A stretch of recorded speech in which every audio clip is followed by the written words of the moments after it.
The explosion tore through Redstone Naval Intelligence Center at 2:47 in the morning, and by the time the smoke cleared, Admiral Marcus Vane, the most decorated Navy SEAL commander in a generation, was being loaded into an ambulance with no pulse and no future.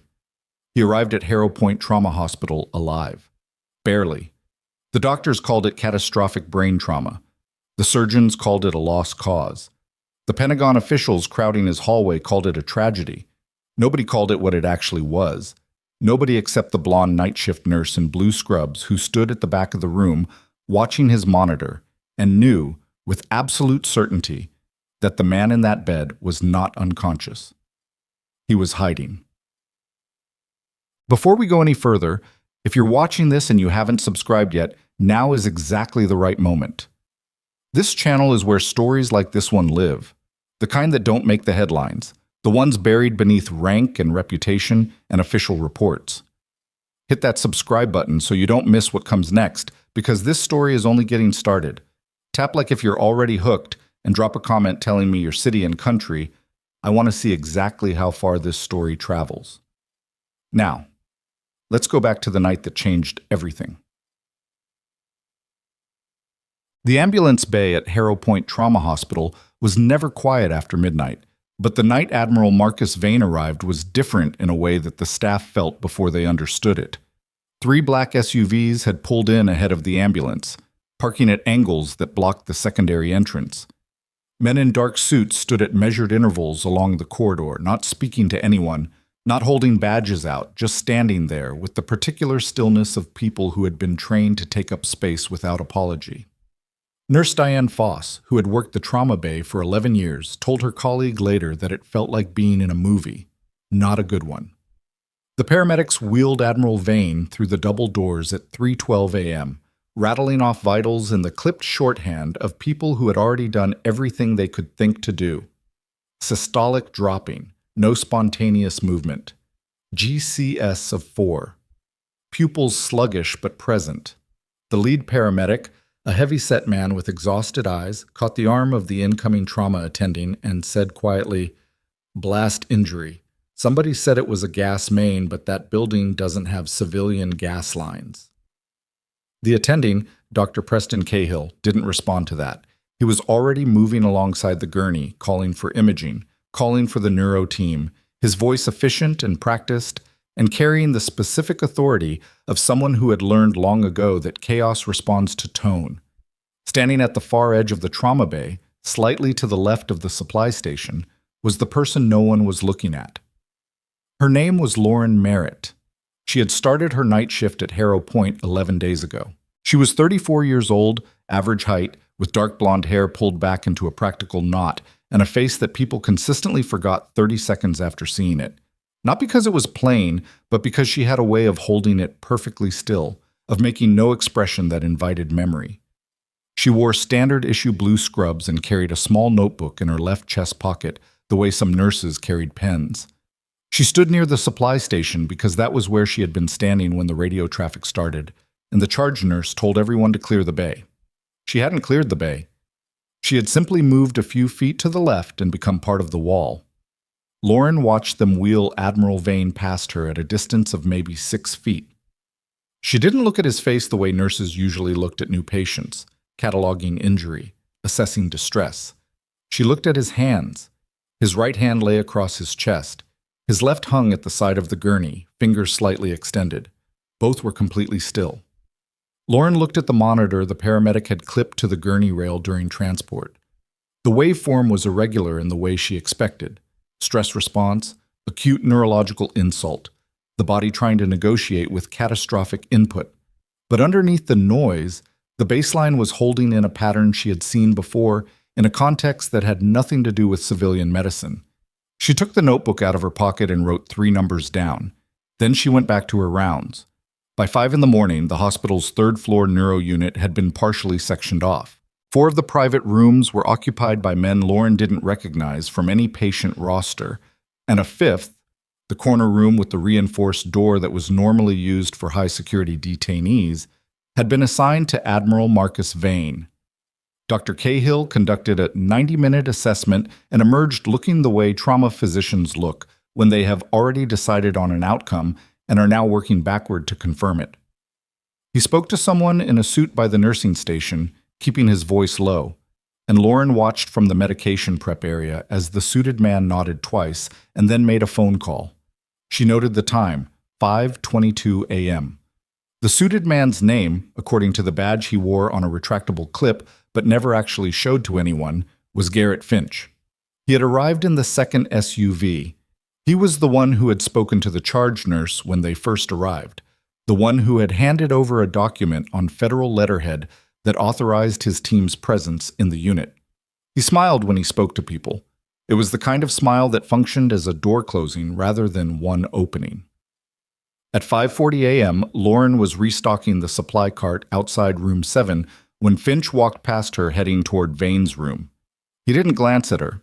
She was furniture. She counted to 12 after he entered, then positioned herself at the corner of the corridor where she could see through the narrow vertical window in the room door without being visible from inside.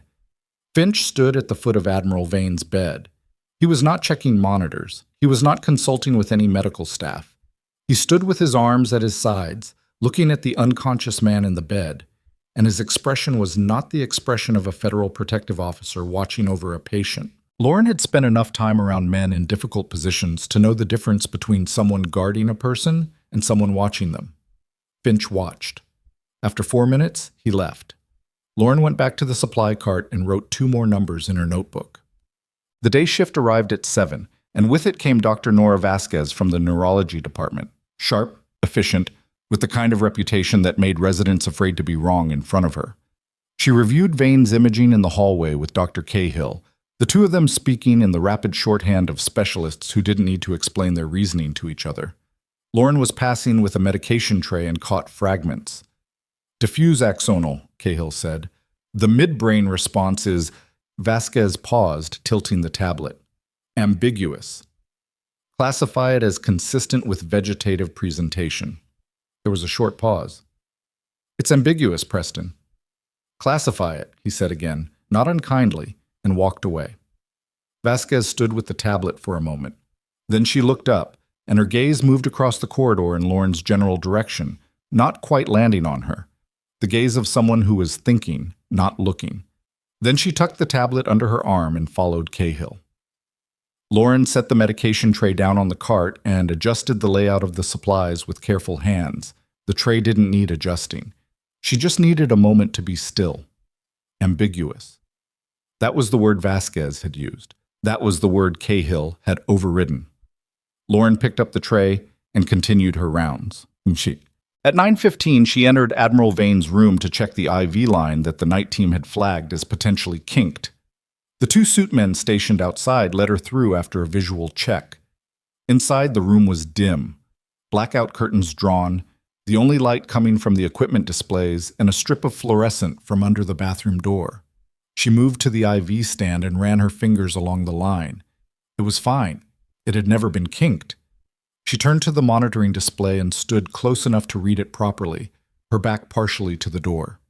The numbers were doing the same thing she had seen on the transport monitor. The baseline pattern held in an interval that was too consistent for a brain that had been scrambled by a blast. Random neurological noise didn't produce intervals. Random noise was noise. She leaned slightly closer to the bed. "I'm checking your IV line," she said quietly, in the tone of a nurse narrating routine care. "If you can hear me, don't respond. Not yet." The monitor flatlined. She corrected herself internally. Not flatlined. The waveform dipped. For exactly 1 second, the rhythm changed character, and then it corrected itself. Her pulse didn't spike. She had been trained in environments where a spike in your own pulse could get you killed, and the training didn't leave the body just because the context changed. She finished her inspection of the IV line, made a note on the chart, and left.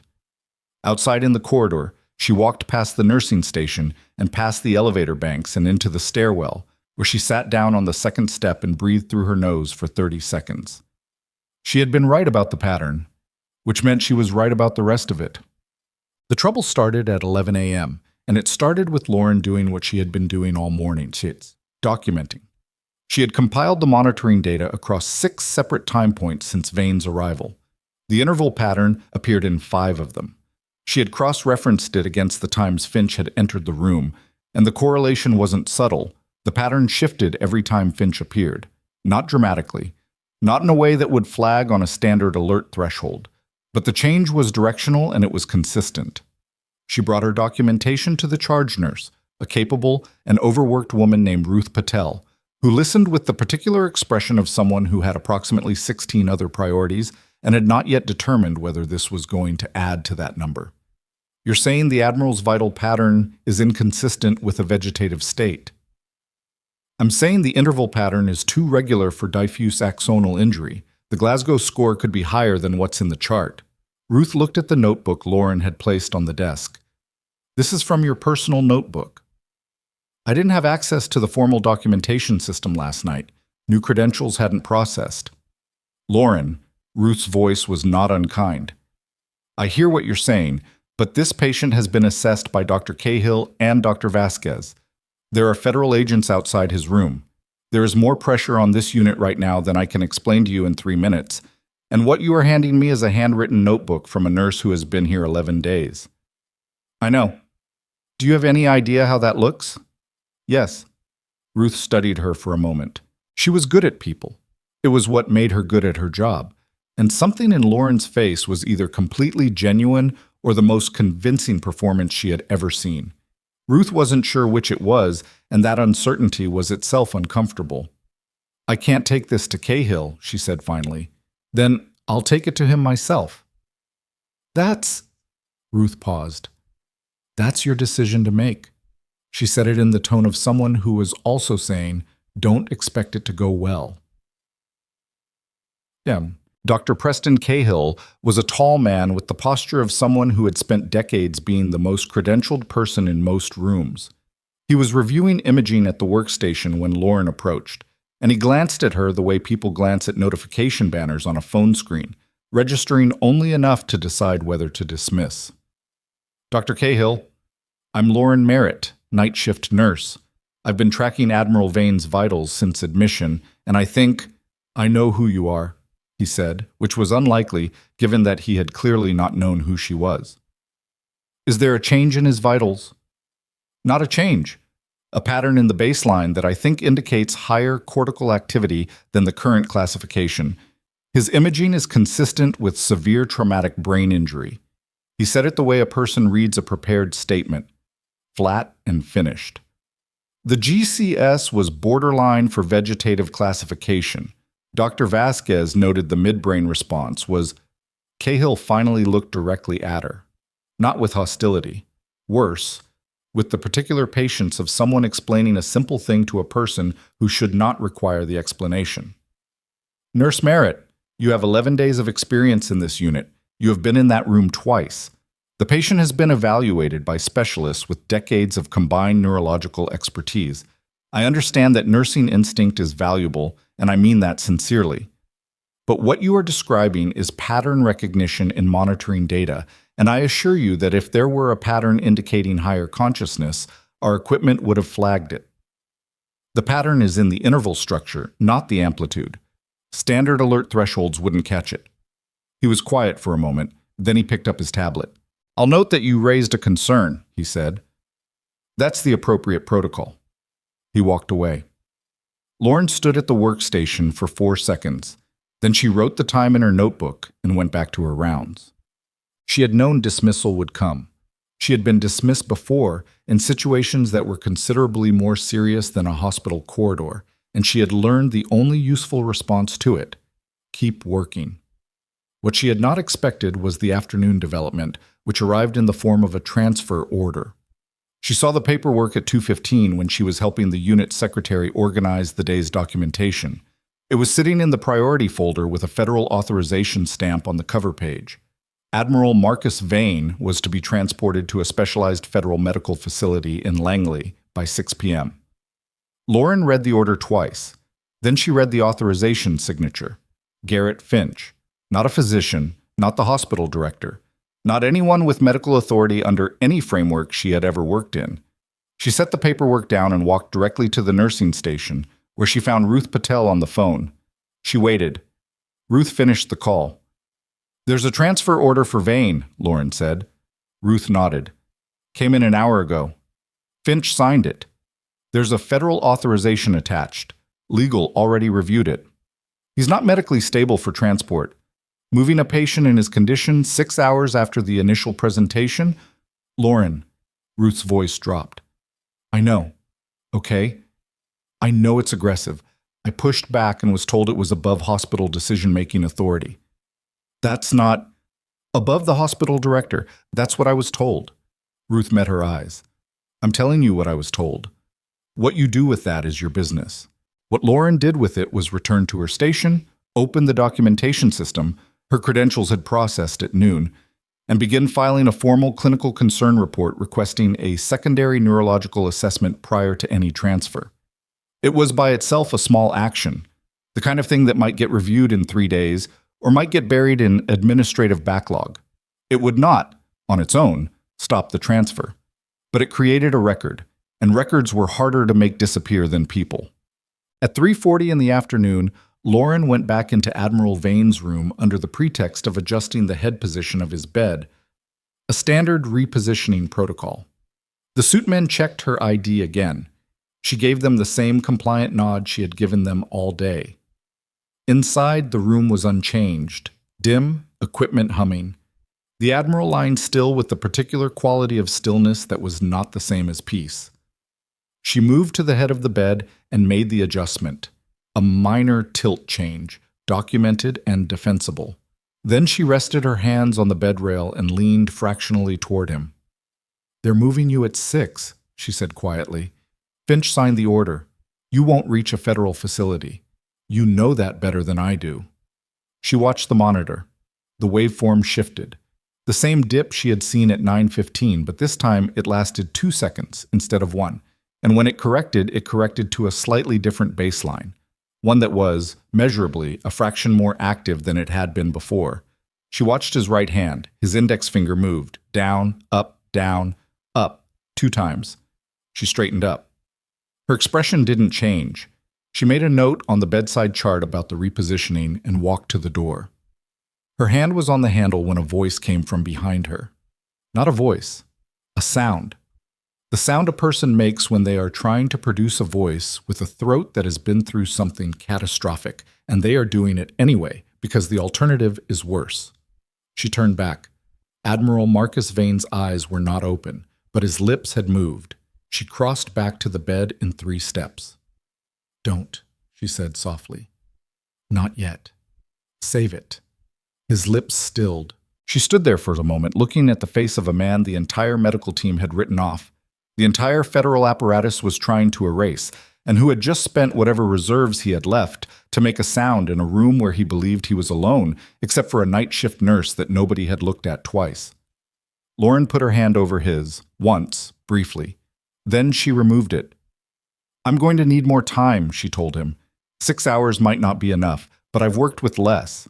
She walked to the door, stepped out into the corridor, gave the suitmen a pleasant professional nod, and headed for the stairwell. Her credentials were active. The documentation system was open. And somewhere in Harrow Point Trauma Hospital, there was a security log from the night of the explosion at Redstone Naval Intelligence Center that she had not yet looked at. She was going to look at it now. The security office at Harrow Point Trauma Hospital was a small room on the basement level, wedged between the generator hub and the linen processing area, and it smelled like both. A single monitor bank covered one wall, cycling through 42 camera feeds in 8-second intervals. The security officer on afternoon shift was a man named Terrence Boyle, 51 years old, with the particular energy of someone 3 years from retirement who had learned to perform attentiveness without actually experiencing it. Lauren introduced herself, gave him the name of the charge nurse as a reference, and told him she needed to review the camera log from the external loading bay for the previous night. A medication delivery had been mislogged, and she was trying to establish the timeline for the incident report. It was a plausible lie, the kind that worked because it was boring enough to not invite scrutiny. Boyle pulled up the log without asking to see her request documentation. What time window? Start from midnight, external bay, and the main ambulance access. He queued it up and left her to scroll while he went back to reading something on his phone. Lauren pulled the rolling chair slightly to the left so his peripheral vision would have to work to catch her screen, and she started watching. She was not looking for the medication delivery. She was looking at the timestamp range that covered the 40 minutes before Harrow Point received the call about the Redstone explosion. Because if someone had coordinated the Admiral's arrival at this specific hospital, there would be pre-positioning. Cars that arrived before the emergency, people who were already in place. The footage was grainy and the angles were not ideal, but she had worked with worse. She moved through it methodically, pausing and advancing in small increments, cataloging what she saw. At 2:09 a.m., 38 minutes before the ambulance arrived, a black SUV pulled into the outer parking structure and did not move again. Its plates were not visible from the available camera angle. That was not unusual for the outer structure. What was unusual was the man who got out of the passenger side, walked to the edge of the parking structure, looked directly at the hospital's ambulance bay entrance for approximately 20 seconds, and then walked back to the SUV and got back in. He didn't enter the hospital. He didn't make a call. He just looked, confirmed something, and returned. Lauren noted the timestamp. The man was not wearing a suit at 2:09 a.m. He was wearing a dark jacket and a baseball cap. But his build and the way he held his shoulders, the particular stillness of someone trained to minimize observable movement, matched the man she had been watching all day. She wasn't certain. She was about 70% certain, which was not the same thing.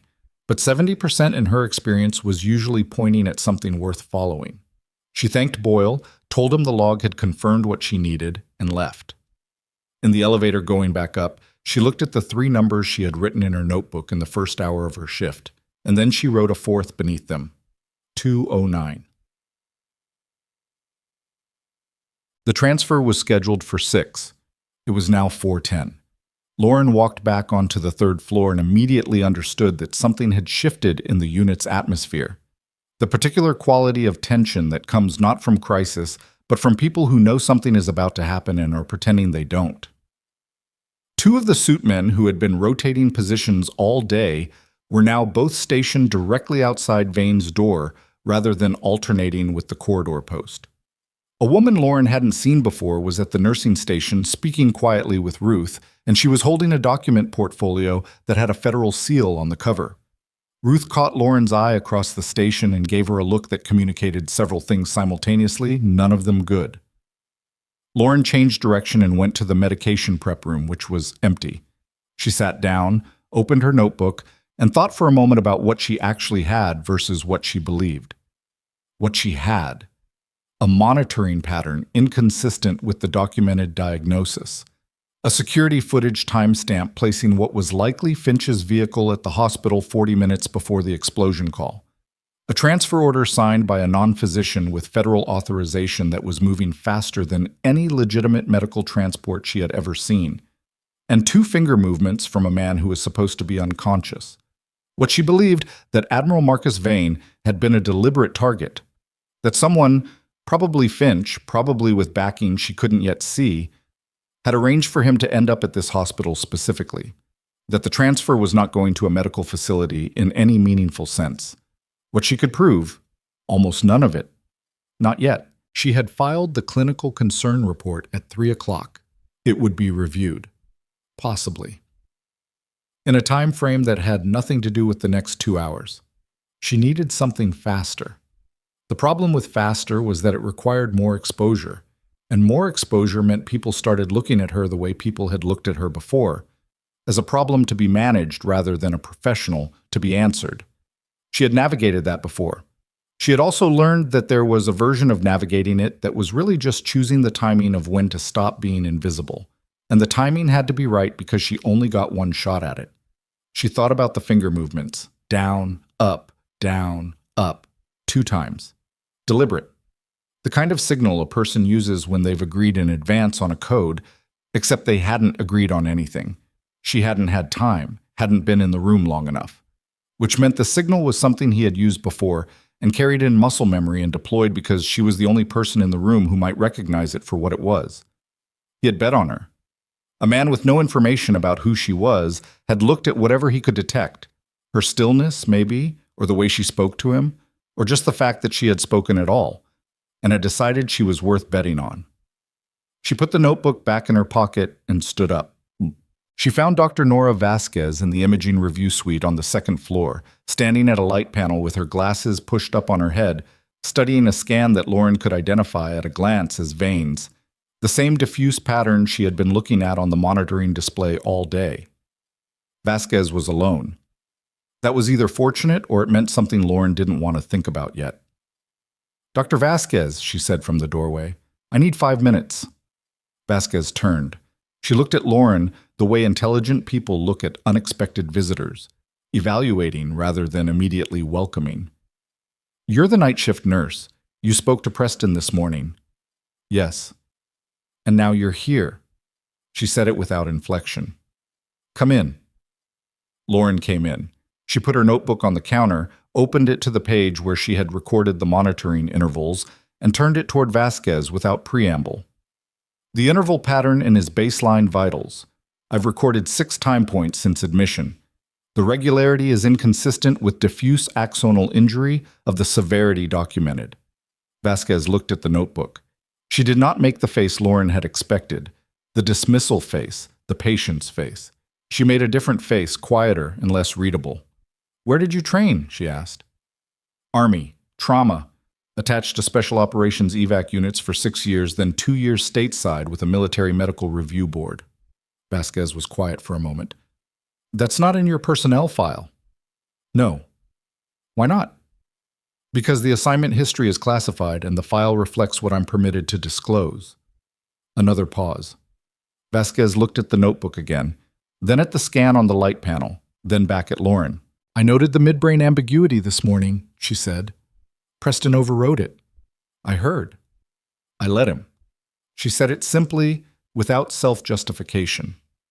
"The federal presence in this unit is significant, and I made a calculation that I'm not sure was correct. I've been reconsidering it for approximately 6 hours."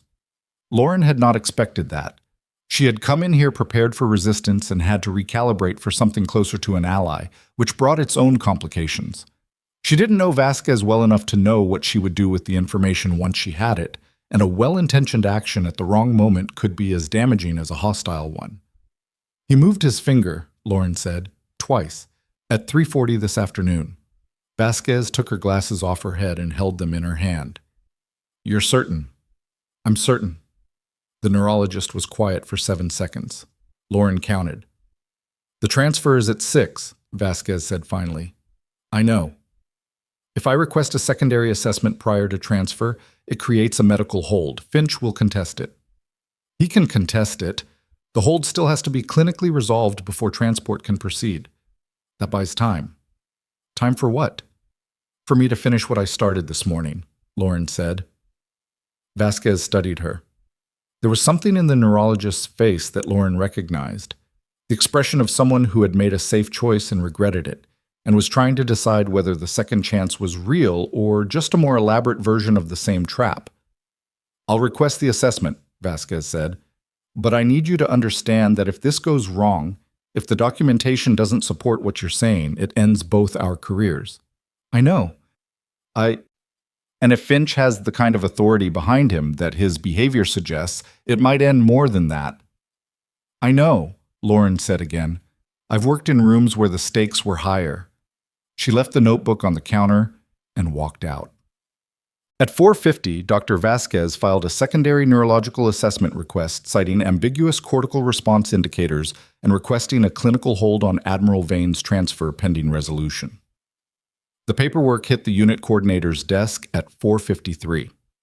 By 5:07, Garrett Finch was standing in the middle of the third-floor corridor with his phone in one hand and a copy of the request in the other, and the temperature in the unit dropped several perceptible degrees.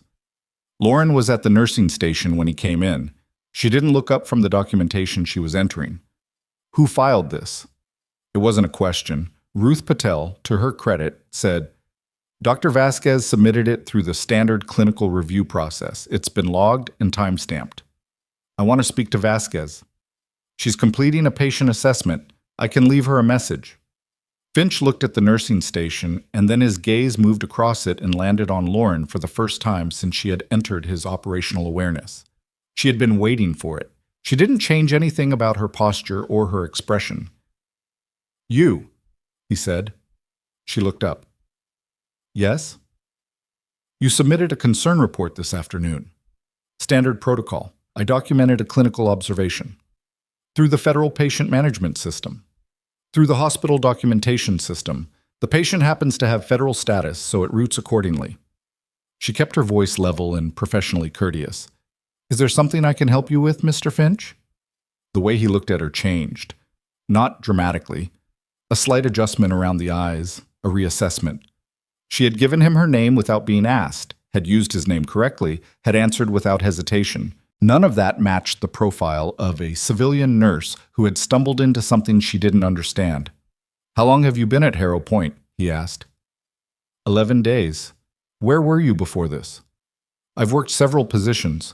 My file is with HR if you need the documentation. He held her gaze for a moment longer than was comfortable, and then he walked away toward the hospital director's office without another word. Ruth leaned toward Lauren and said very quietly, Whatever you're doing, you should know that man just made a phone call that I think went to someone considerably above a hospital administrator. I know, Lauren said. That's fine. Ruth looked at her for a moment. You're not what your file says you are. Lauren didn't answer that. She went back to her documentation. What? At 5:20, the hospital director, a man named Warren Galt, summoned Lauren to his office. He was a trim man in his late 50s who wore authority the way some people wore expensive watches, visibly, and with the expectation that you'd notice. His office had the particular arrangement of a space designed to make visitors feel slightly less important than the person behind the desk, which was a standard power layout and one Lauren had sat in front of many times. Finch was not in the room. That was deliberate.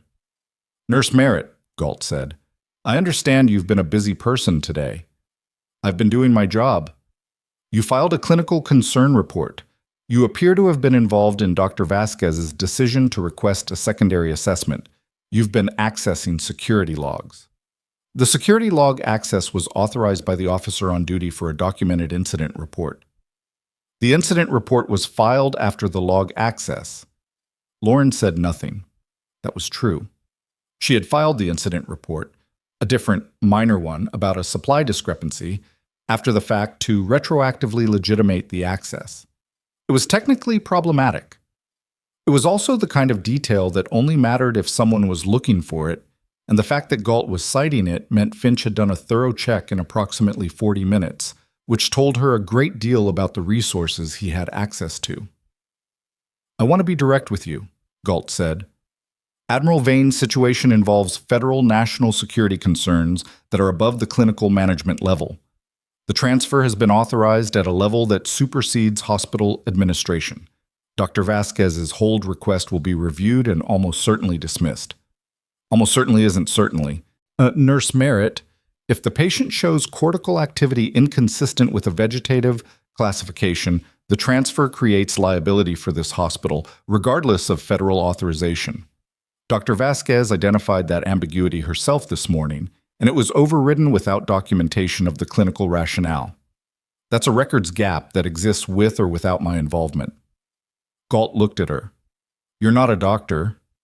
No, I'm the person who's been watching his monitors for 14 hours.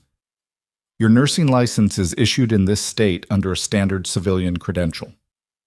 That was a specific thing to say, and it landed the way it was intended, as a reminder that he knew what she was permitted to be in this building, which implied he also suspected what she had been elsewhere and was drawing a line around it.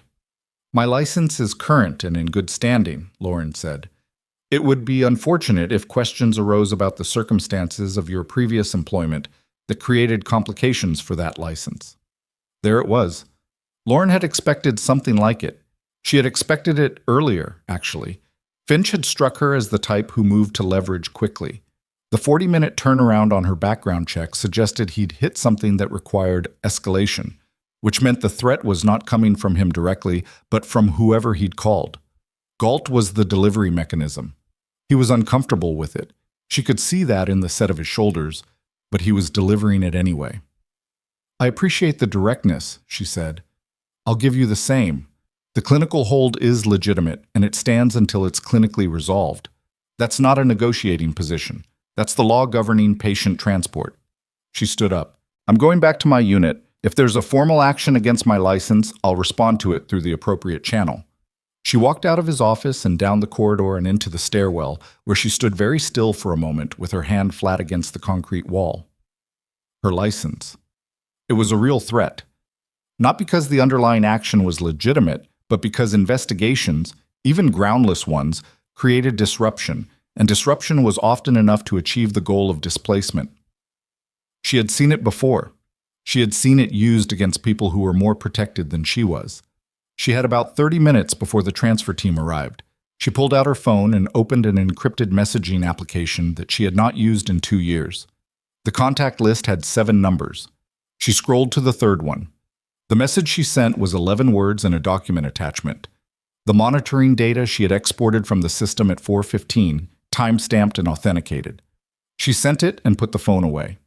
Then she went back to the unit to watch Finch's face when the transfer team arrived and the hold was still standing. The transfer team arrived at 5:50 in a vehicle that was marked as a medical transport, but rode too high and carried too many people for the patient. Manifest it was supposedly operating under. Lauren counted 4 personnel visible and estimated 2 more in the cab. For a transport of a single incapacitated patient, that was not a medical staffing level. That was a security posture. The clinical hold was still active. Finch met the team at the ambulance bay entrance, and Lauren watched from the second-floor window as he had a short, pointed conversation with the lead transport officer that involved several gestures toward the building and one gesture toward a phone that was clearly not going well for anyone. The transport officer crossed his arms. Finch's posture changed. A controlled shift, the particular movement of a man who was recalibrating under pressure and trying not to show it. The hold was going to buy time. She didn't know how much. She went back to Vane's room at 6:05. The 2 men outside the door were on their phones and paid her less attention than they had earlier. The administrative chaos had redistributed their focus. She entered with a blood pressure cuff and a professional expression and positioned herself at the head of the bed. "They're downstairs," she said quietly. "The hold is active, but I don't know for how long. I need you to understand what I'm going to do." She watched the monitor. The waveform shifted. "I'm going to request an emergency neurology consult that requires a response before any transport. It'll take longer to override than the clinical hold because it triggers a different review channel." She paused. "I need you to cooperate with the assessment when it happens. Whatever you've been doing to manage the presentation, stop doing it for approximately 4 minutes. Just that window." She looked at his hand. His index finger moved. Once. She straightened up and turned toward the door and found that she was not the only person in the room. Dr. Nora Vasquez was standing just inside the doorway. She had entered quietly, or Lauren had been less attentive than she should have been, and her expression was difficult to read in the low light. "I was coming to tell you the hold is being contested at the state medical board level," Vasquez said. "Someone called in a favor that bypasses the hospital review process. How long do we have?" "They're saying the hold can be overridden in 40 minutes if the contest is sustained." Vasquez looked at the bed, at the Admiral, at the monitor. "I heard what you told him." Lauren said nothing. "You were talking to him like he was conscious," Vasquez said. "He is." The neurologist was quiet for a moment. Then she walked to the monitor and looked at the readout, and her face in the light of the display was unguarded in a way it hadn't been in the imaging suite.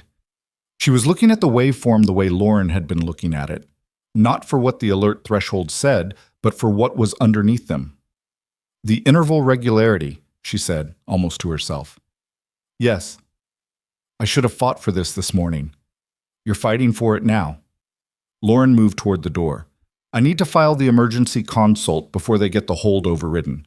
Once that's in, they need a board-certified neurologist to sign off on the clinical resolution, and that can't be Cahill because he's already documented a competing assessment." Vasquez looked at her. "That means it comes to me." "Yes. And if I run the consult and confirm what you're saying, then there's no legitimate pathway to transport before complete reassessment, and that takes a minimum of 24 hours. Lauren met her eyes. "Which is enough time." "For what?" Lauren's phone moved against her pocket. Not a call. A notification from the encrypted app. She didn't check it in front of Vasquez. She had a reasonable idea of what it was. Enough time for the right people to ask the right questions about why this particular officer in this particular vehicle arrived at this hospital 38 minutes before the explosion was even reported, she said. Vasquez took a breath. Then she nodded. Lauren went to file the consult. She was halfway down the corridor when Finch stepped out of the hospital director's office ahead of her, and they nearly collided. He caught himself first. They stood in the corridor 3 feet apart, and the moment had the specific quality of a confrontation that had been building since 5:07 and had been patient enough to wait for a hallway. "Nurse Merritt," his voice was controlled and not particularly loud. "You need to think carefully about what you're doing. I'm filing a consult request. It's standard process. You're interfering with a federal operation involving national security assets, and the people behind this operation are not accustomed to interference from civilian hospital staff." He paused, and when he continued, his voice dropped half a register. "I don't know what you think you know, but I know what happens to people who push this kind of thing, and I'm telling you as directly as I can, you should stop." Lauren looked at him for a long moment, not with hostility, with the same assessment she had been applying to him all day, the same careful reading. "I've heard versions of that before," she said, "from people who had considerably more behind them than you do." She walked around him and continued down the corridor. He didn't follow, but she heard him make a phone call, and this time his voice wasn't controlled at all. The emergency consult request was filed at 6:19. The system flagged it as priority and routed it to the on-call neurology supervisor, who was not Vasquez and not Cahill, which created a brief, useful administrative tangle. Lauren monitored the routing from the nursing station while Ruth pretended not to watch her. At 6:31, the transport team in the ambulance bay was told by the hospital coordinator that the transfer could not proceed until the consult was resolved. At 6:33, the lights in the third-floor corridor flickered once and then held. At 6:35, every monitor at the nursing station threw an alert simultaneously. Not a flat line, not a crash, but a spike in Admiral Vane's vitals that was so far outside the parameters of what a vegetative patient could produce that even the most committed dismissal couldn't explain it away. Ruth was on her feet before the alert finished sounding. Lauren was already moving. They hit the corridor together, and Lauren was one step ahead, and she pushed through Vane's door with the 2 suitmen scrambling behind her, and she got to the bedside and looked at the monitor and understood immediately what had happened. Vane wasn't crashing. He wasn't coding. He was seizing, a controlled, deliberate motor event that was the neurological equivalent of setting off a flare. And it was being picked up by every piece of monitoring equipment in the room at a level that could not be dismissed, downgraded, or explained away. "Get Vasquez," Lauren said to Ruth, who had come through the door behind her. "I'm calling the code team." "Get Vasquez first," Lauren said. "She needs to see this reading before anyone touches the chart." Ruth left. The 2 suitmen were in the doorway. Finch appeared behind them, pushing through, and he looked at the monitor, and the color left his face in a way that was very specific. Not alarm at the patient's condition, but something much closer to the expression of a man who has just watched a door lock from the wrong side. Lauren stood at the bedside with her hands on the rail and looked at Admiral Marcus Vane, who had just expended whatever reserves were left in a brain that everyone had written off to produce the one signal that couldn't be ignored in a hospital full of equipment designed to catch exactly this. The monitor was screaming, and in the doorway, Garrett Finch's phone rang. He looked at the screen, and whatever name was on it made him go completely still. And then he stepped back into the corridor, and his voice, when he answered, was no longer controlled at all. Lauren didn't hear what he said. She was watching the monitor settle, watching the waveform come back down to its baseline. The real baseline, the one she had been reading for 14 hours. And she understood that she had maybe 2 minutes before the room filled with people and the window closed. She leaned down to the level of the Admiral's ear. "I got your message," she said quietly. "And I sent it on." The monitor registered a single, brief interval change. Outside, somewhere in the hospital, a different alarm began to sound. Not a medical alarm, but the entry alert for the main ambulance bay, triggered by vehicles arriving at the exterior security checkpoint. More than one vehicle. Lauren straightened up, and this time when she looked at the door, Finch was no longer standing in it. The entry alert kept sounding in 2-second pulses, the kind the system used for unscheduled vehicle access, and Lauren counted 4 distinct tones before the nursing station override silenced it. She was still at Vane's bedside. The monitor had settled. His vitals had returned to the baseline she knew, the real one, not the documented one. And she could see in the rhythm of it something that hadn't been there an hour ago, a quality, the particular signature of a system that had spent everything it had and was now running on whatever came after that. She adjusted his blanket. It was a small gesture and a deliberate one because the two suit men were back in the doorway and she needed to be a nurse for 30 more seconds while she figured out what was arriving in the ambulance bay. Ruth came back first, ahead of Vasquez, and her face was doing something unusual. Not alarm, but the expression of someone who has received information that changes the shape of the room. "There are vehicles at the security gate," Ruth said. "They're not transport. Lauren, they're asking for you by name." Lauren looked at her. "How many?" The gate logged 3 vehicles, government plates. From the corridor, she could hear Finch's voice. Not the words, but the register, elevated and clipped and working hard. He was on the phone again, or he was talking to someone in the hall, and whatever was happening in the ambulance bay had reached him before it reached her, which meant his people had seen it first, which meant he knew something was wrong with his operation and was trying to correct it in a window that was closing. Vasquez appeared in the doorway behind Ruth, moving the 2 suit men aside with the particular authority of a physician who has decided she is no longer uncertain about anything. She crossed to the monitoring display, looked at it for 4 seconds, and then turned to Lauren. "Tell me what I'm going to find when I run this assessment," she said. "Locked-in presentation, partial. He has motor control in the right hand and limited facial response. Cortical activity is consistent with awareness.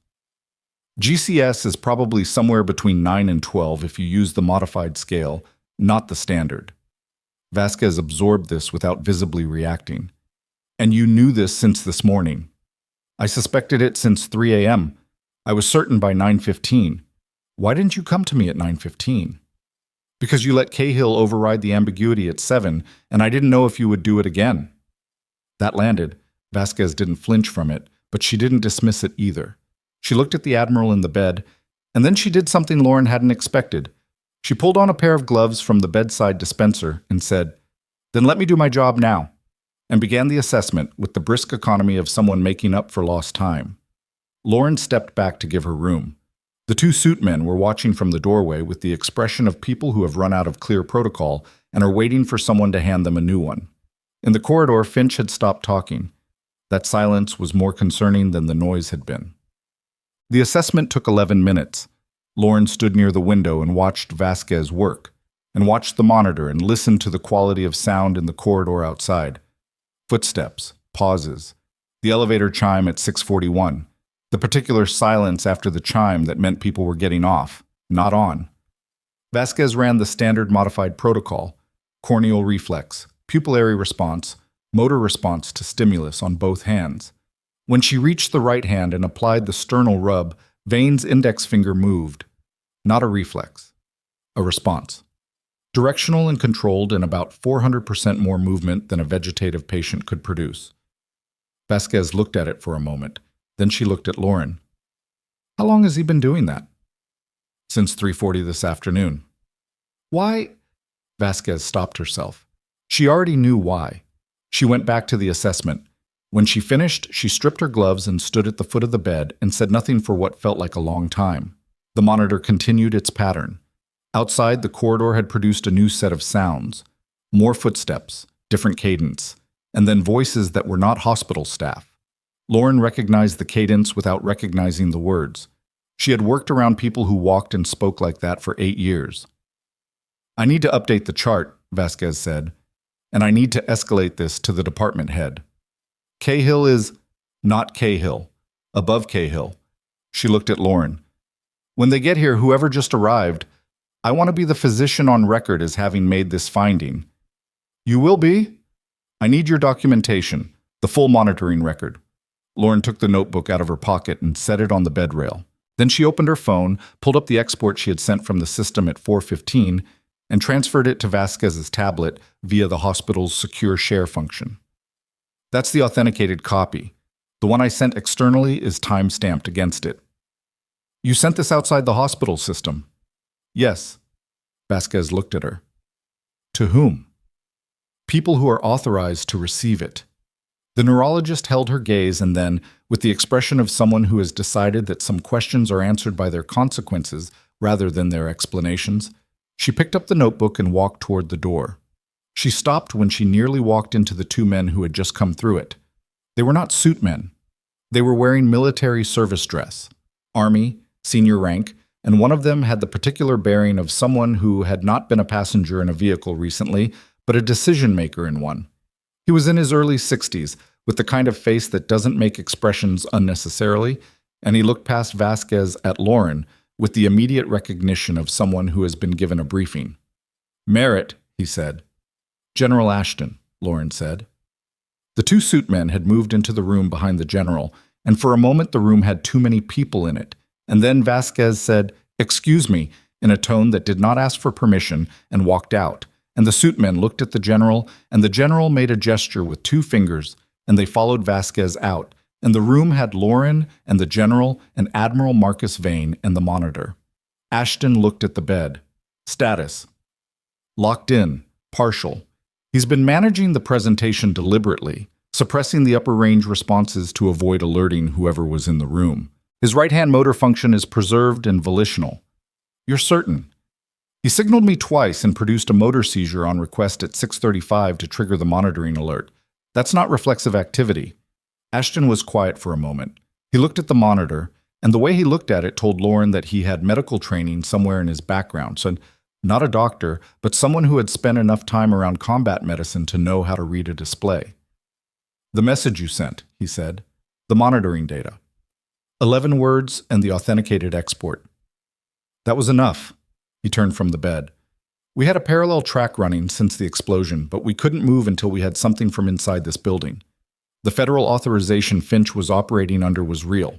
He has cover that goes 3 levels up, which means we needed a clinical finding to create the medical authority that supersedes the security authority." He paused. "You knew that." "I know how the jurisdictional layers work. Your file says you left military medical service 2 years ago." "My file says a lot of things." He studied her for a moment with the expression of someone reconciling two different versions of the same fact. "Finch is in the building. He was in the corridor 4 minutes ago. We're going to need the Admiral cooperative enough to provide testimony within the next 6 hours.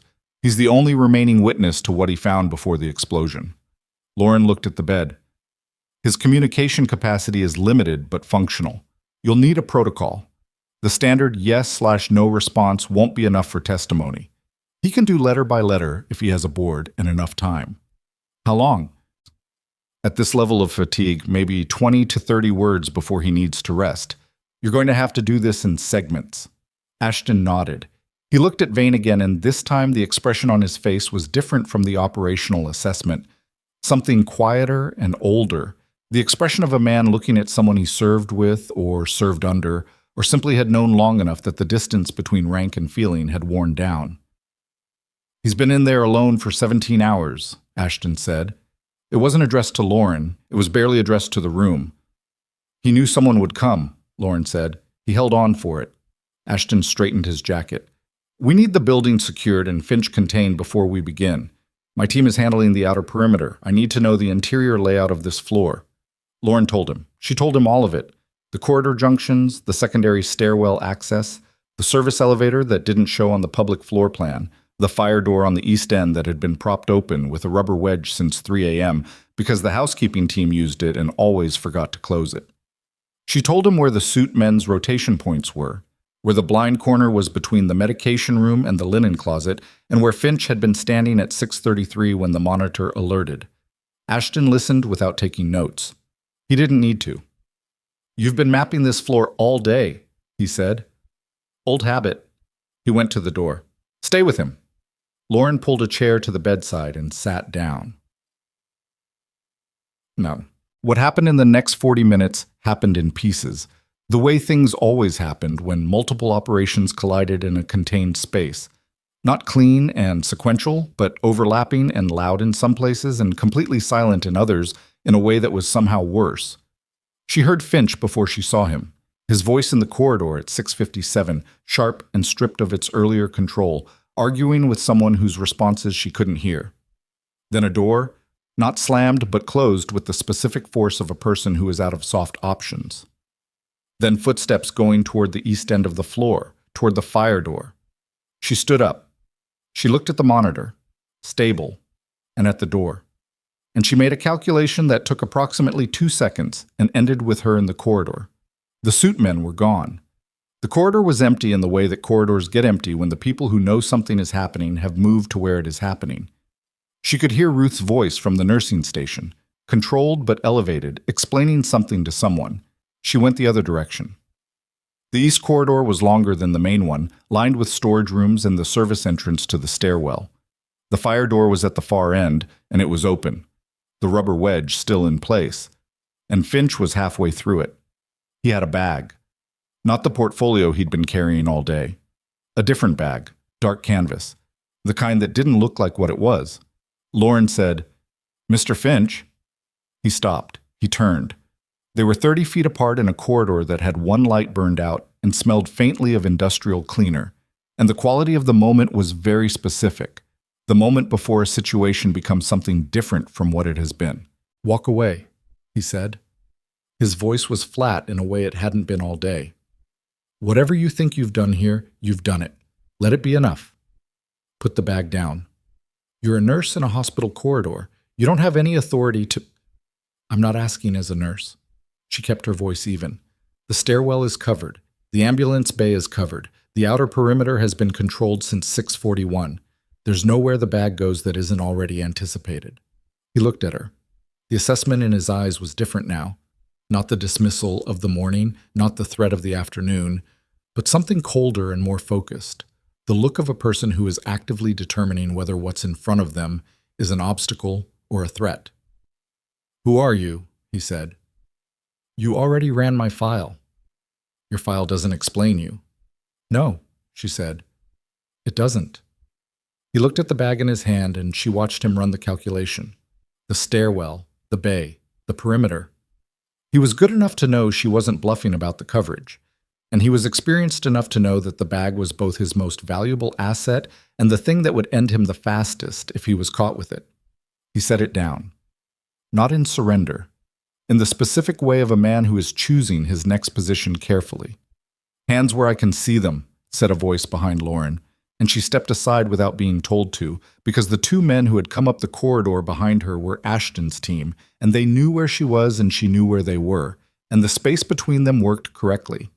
Finch put his hands up. His face was controlled and careful, the face of a man who had been trained to manage the moment of capture the same way he had managed everything else, not with panic, but with the calculation of next steps. He looked at Lauren over the shoulders of the men moving toward him. "Clever," he said. It wasn't a compliment. It wasn't quite an accusation. It was the acknowledgement of a professional who had just lost to someone he had underestimated, and the particular quality of his contempt had shifted into something closer to a question he hadn't expected to be asking. Lauren looked at the bag on the floor. "That needs to go to General Ashton unopened." "Already flagged," the lead officer said. She walked back toward the main corridor.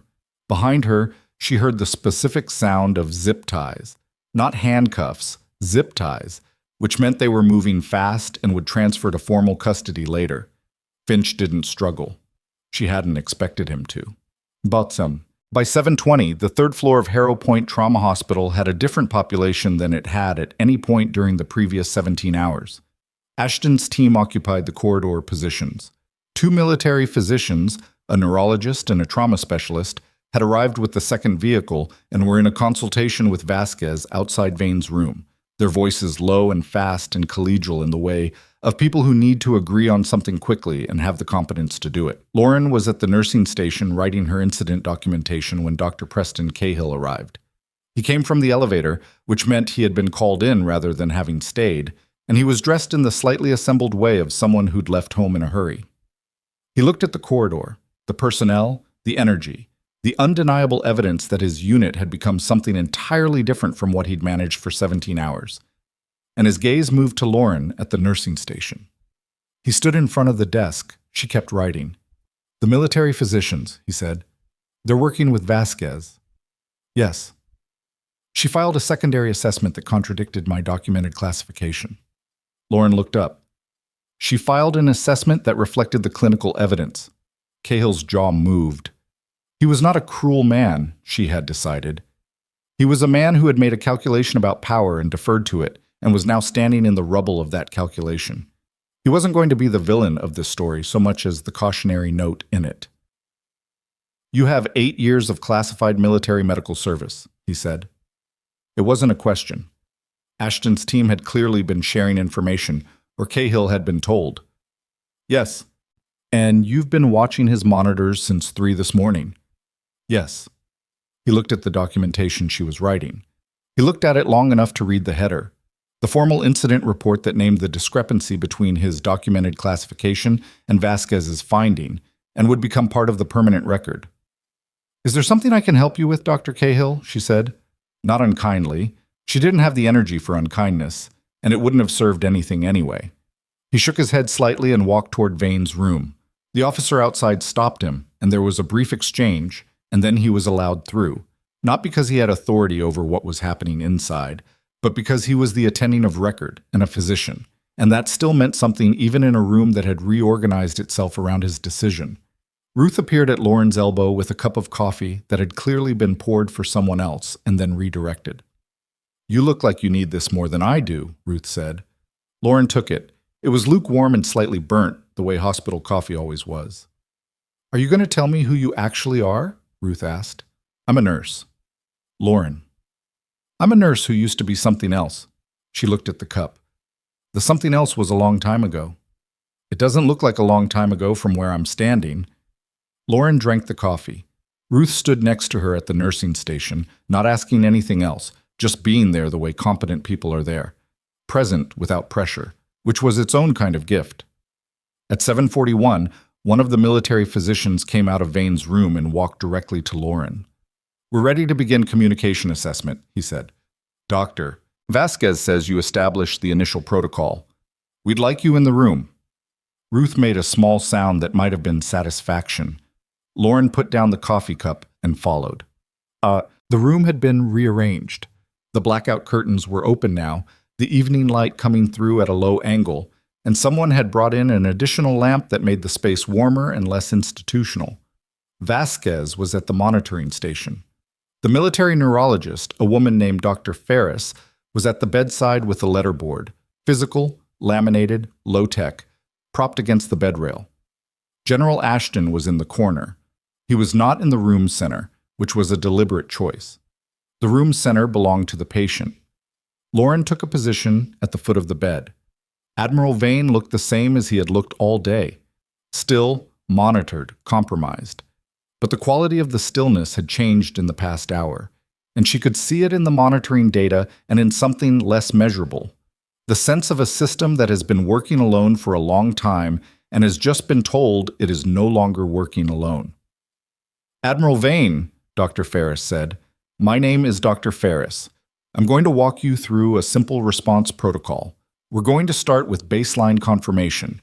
2 finger movements for yes, 1 for no." She waited. 2 movements. The room exhaled. They began with orientation, place, time, identity. Vane's responses were slow but consistent, with a 3 to 8 second lag that Ferris noted was likely motor pathway fatigue and not processing delay. After 12 questions, she looked at Lauren. "His comprehension is intact. Motor response is fatiguing. We're losing response speed." She glanced at the monitor. "I'd give him another 10 minutes before we need to break." "Then we should ask the right question first," Ashton said from the corner. Ferris looked at him, then at Lauren. "You've been in communication with him longest," Ferris said. "You do it." Lauren moved to the bedside. She looked at the letterboard, and then she looked at the Admiral's face, and she thought about what she actually needed to know. Not what Ashton needed to know first, or what the investigation needed, but what the next 6 hours depended on. "The device," she said. "The intelligence you recovered before the explosion. Where is it?" She watched his hand. His finger moved to the board. 1 letter at a time, with the particular effort of a man lifting something heavy, he began to spell. The room was completely silent. 3 letters in, the monitoring alarm sounded. Not a crisis alarm, a threshold alert, the system registering the exertion and flagging it. Ferris reached for the silence control. 6 letters in, Lauren understood what he was spelling, and the specific weight of that understanding settled into her chest in a way that made her very still. 9 letters. A pause. His hand dropped back to the blanket. She looked at what he had spelled, and then she looked at Ashton. The general's face did something she had not seen it do in the 40 minutes she had known him. "That's not possible," he said quietly. "That location was—" He stopped himself. He looked at Ferris, at Vasquez, at Lauren, with the expression of a man who has just learned something that requires him to reconsider approximately 6 other things simultaneously. That location was destroyed. Lauren looked at the board. 9 letters. Not a place. A person. She looked at Vane's hand, still resting against the blanket, and she looked at the monitor, and she looked at the name he had spelled, and then she looked at Ashton. The general's phone rang. He looked at the screen. The color in his face changed in a way that was not from the evening light coming through the curtains. He took the call, listened for 4 seconds, and said, "Lock the building." The building lock went into effect at 7:49, which meant the exterior doors sealed on magnetic lock. The elevator access required a key card that only Ashton's team carried, and the stairwells went to monitored status with personnel at each landing. Harrow Point Trauma Hospital was not a secure facility by design, and making it one in 11 minutes was an imperfect process. Lauren could identify 4 gaps in the coverage just from where she was standing, but it was fast enough to matter. What it didn't do was explain the name on the letterboard. Ashton was in the corridor on his phone, and Lauren was in Vane's room with Ferris and Vasquez, and the 9 letters were still on the board because no one had moved it yet. Vasquez was looking at the monitor. Ferris was making notes. Lauren was looking at the name. She knew it. That was the problem. She knew it in the specific way you know something that you filed under a different category. Not an enemy, not a threat, but a structure, a system. The kind of name that appears on authorization documents rather than in rooms. Deputy Director Ellison Marsh. Defense Intelligence. 14 years in the position, which in that world was either a sign of exceptional competence or exceptional usefulness to the people above him, and those were not always the same thing. She had seen his signature on 3 documents during her time with the Military Medical Review Board. She had never met him. She had never needed to, which was exactly the point. People at that level of the architecture didn't appear in the rooms where the work happened. They appeared on the paper that made the work happen. Finch worked for Marsh. That was what Vane had just told them. Not the operation, not the office, not the department, a specific person. Which meant the authorization Finch had been operating under wasn't a fabrication using institutional cover. It was real authorization from a real principal who had access to the machinery of federal security and had used it to bury a man in a hospital bed.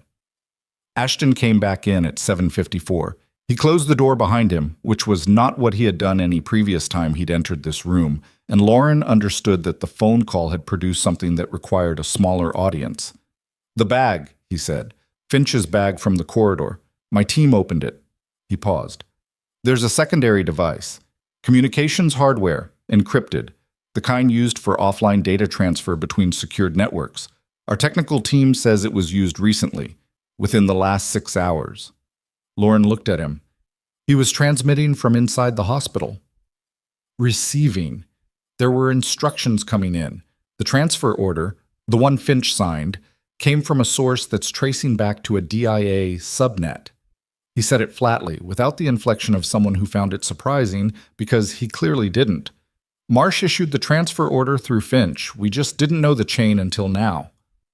"The Admiral knew," Lauren said. "Yes." Vasquez, who had been quiet at the monitoring station, said, "Why didn't Vane disclose Marsh's name before? He's been in this room for 17 hours. You said he had enough cortical function to communicate." It was a fair question and not an accusatory one. Vasquez was trying to understand the mechanics, which was what she did. Lauren answered it. Because disclosing Marsh to the wrong person ends the same way the explosion was supposed to end. He needed to know who was in the room before he gave up the one piece of information Marsh needed to stay buried. She looked at the bed. He was waiting for someone he could trust to receive it. He's a military man who trusted a nurse he met 17 hours ago, Vasquez said. He trusted the signal, Lauren said. Not me specifically. He needed someone who could read it. I happened to be the person who was reading. Ashton's phone moved in his hand. He looked at the screen and then at Lauren. Marsh knows we're here. His subnet traffic went dark 4 minutes ago, which means someone on his side saw the building lock and flagged it. He put the phone away. We have a window before he uses whatever leverage he has at the federal level to get access to this building and to this room, and that window is not a large one. How large? Lauren said. 2 hours. Maybe 3. After that, he can convene a security review that supersedes my operational authority here. Lauren looked at the letterboard, then at Vane, then at Ashton. Then we need his testimony documented and authenticated before that window closes, she said. Not just the name, the full account of what he found and where the evidence is. His motor capacity is fatiguing, not gone. He needs 15 minutes of rest and then we start again. And we go faster this time because we know what we're looking for. Ferris looked up from her notes. I'd recommend 20 minutes minimum. If we push him to exhaustion, the responses become unreliable and defense attorneys will use that. 20 minutes, Lauren said. Then we go. Ashton nodded. He went back to the door, opened it, spoke briefly to the officer outside. Lauren sat down in the chair beside the bed. The room settled into the particular quiet of people waiting with purpose, which was different from just waiting. Vasquez was documenting. Ferris was reviewing her protocol. Outside, the corridor had the subdued, focused energy of a controlled operation in the middle of executing itself. Lauren looked at the Admiral. His eyes were still closed, but his right hand resting on the blanket had moved. Not a signal, not a response, just the movement of a hand finding a slightly more comfortable position. The most ordinary thing in the world. The kind of thing you didn't notice unless you'd been watching someone for 17 hours and had learned to distinguish every category of stillness from every other one. She noticed it. 15 more minutes, she said quietly. Then we finish this. His hand was still. Oh, the 20 minutes became 18 because at 8:14 Ashton received a second call and came into the room with the specific efficiency of someone who has just had a timeline revised downward. Marsh filed a federal access petition, he said. It's moving faster than it should, which means he has a judge. We have 90 minutes, not 2 hours. Ferris said, he's not fully rested. I know, but rested and silent is worse than tired and documented. Can he do it? Ferris looked at Lauren. Lauren looked at the monitor and at Vane's hand. Ask him, Lauren said. Ferris moved to the bedside. Admiral Vane, we need to continue. We have limited time. Can you respond? The hand moved. 2 fingers. Down, up, down, up. They began. The protocol was faster this time. Ferris had reorganized the letterboard with highest frequency letters clustered in the center. And she read the movements with the focused attention of someone who has recalibrated for urgency without losing precision. Vane's responses came slower than they had in the first session, the lag stretching to 10 and 12 seconds between selections. But they came. He spelled the name of the operation. 14 letters.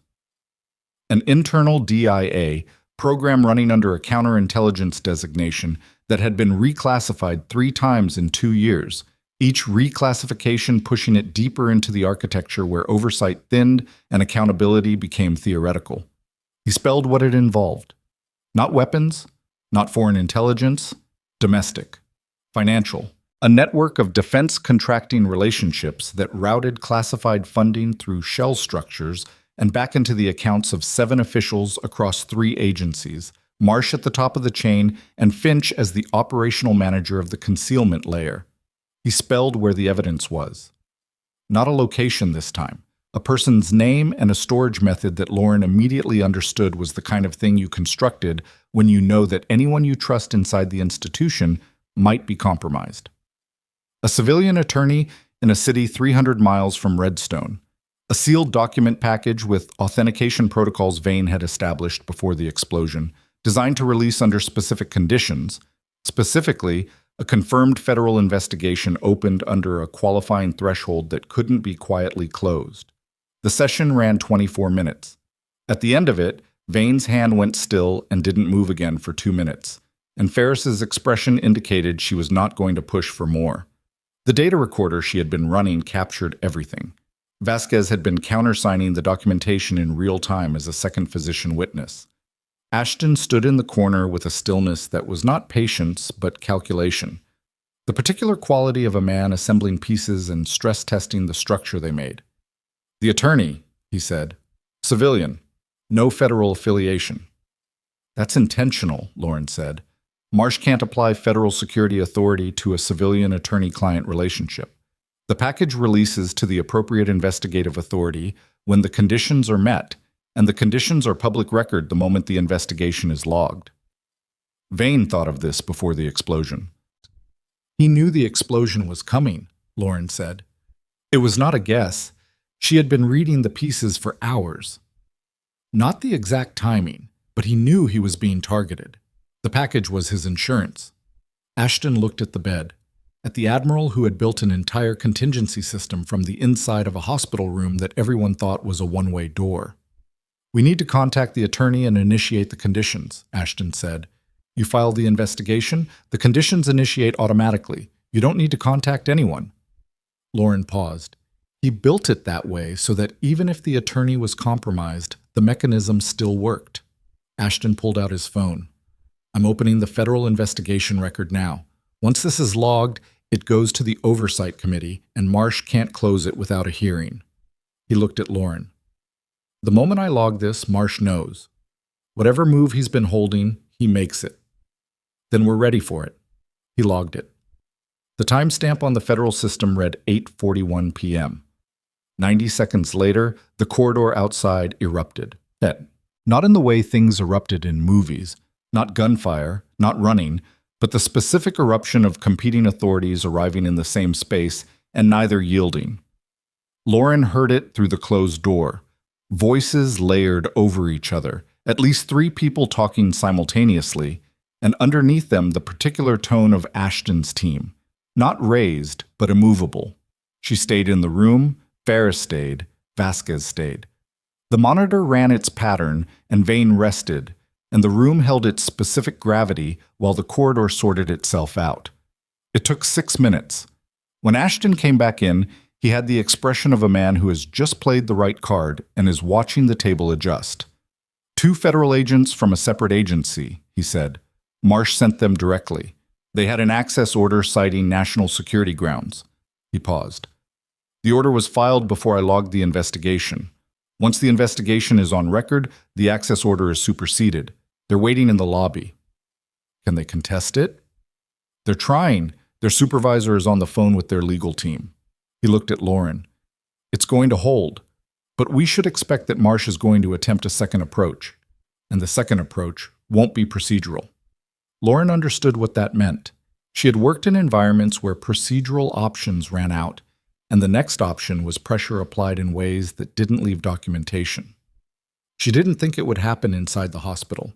Not now, not with Ashton's team in the corridor and the investigation on record, but the building lock had gaps she had already mapped, and gaps were invitations. "I want someone in this room who isn't medical," she said. "Not the door, in the room." Ashton gave an instruction through the door. One of his team came in and positioned himself near the window without being asked where to stand. Lauren noted that he chose the correct corner. Angle to both the door and the window, clear sightline to the bed, back to solid wall. She didn't say anything about it. She went to the nursing station. Ruth was there, doing what nurses do during crises that aren't clinical, managing the human infrastructure that kept everything else running. She had organized the remaining staff into a pattern that kept the essential functions covered without putting anyone in the middle of what was happening in the East Corridor. Lauren had worked with people who had 20 years of emergency management experience who couldn't do that instinctively. Ruth was doing it on reflex. "The staff," Lauren said, "the ones who were on shift when Finch's people arrived. I need to know if anyone had unusual contact with his team today, anything given to them, anything asked of them." Ruth looked at her. "You think there's someone inside?"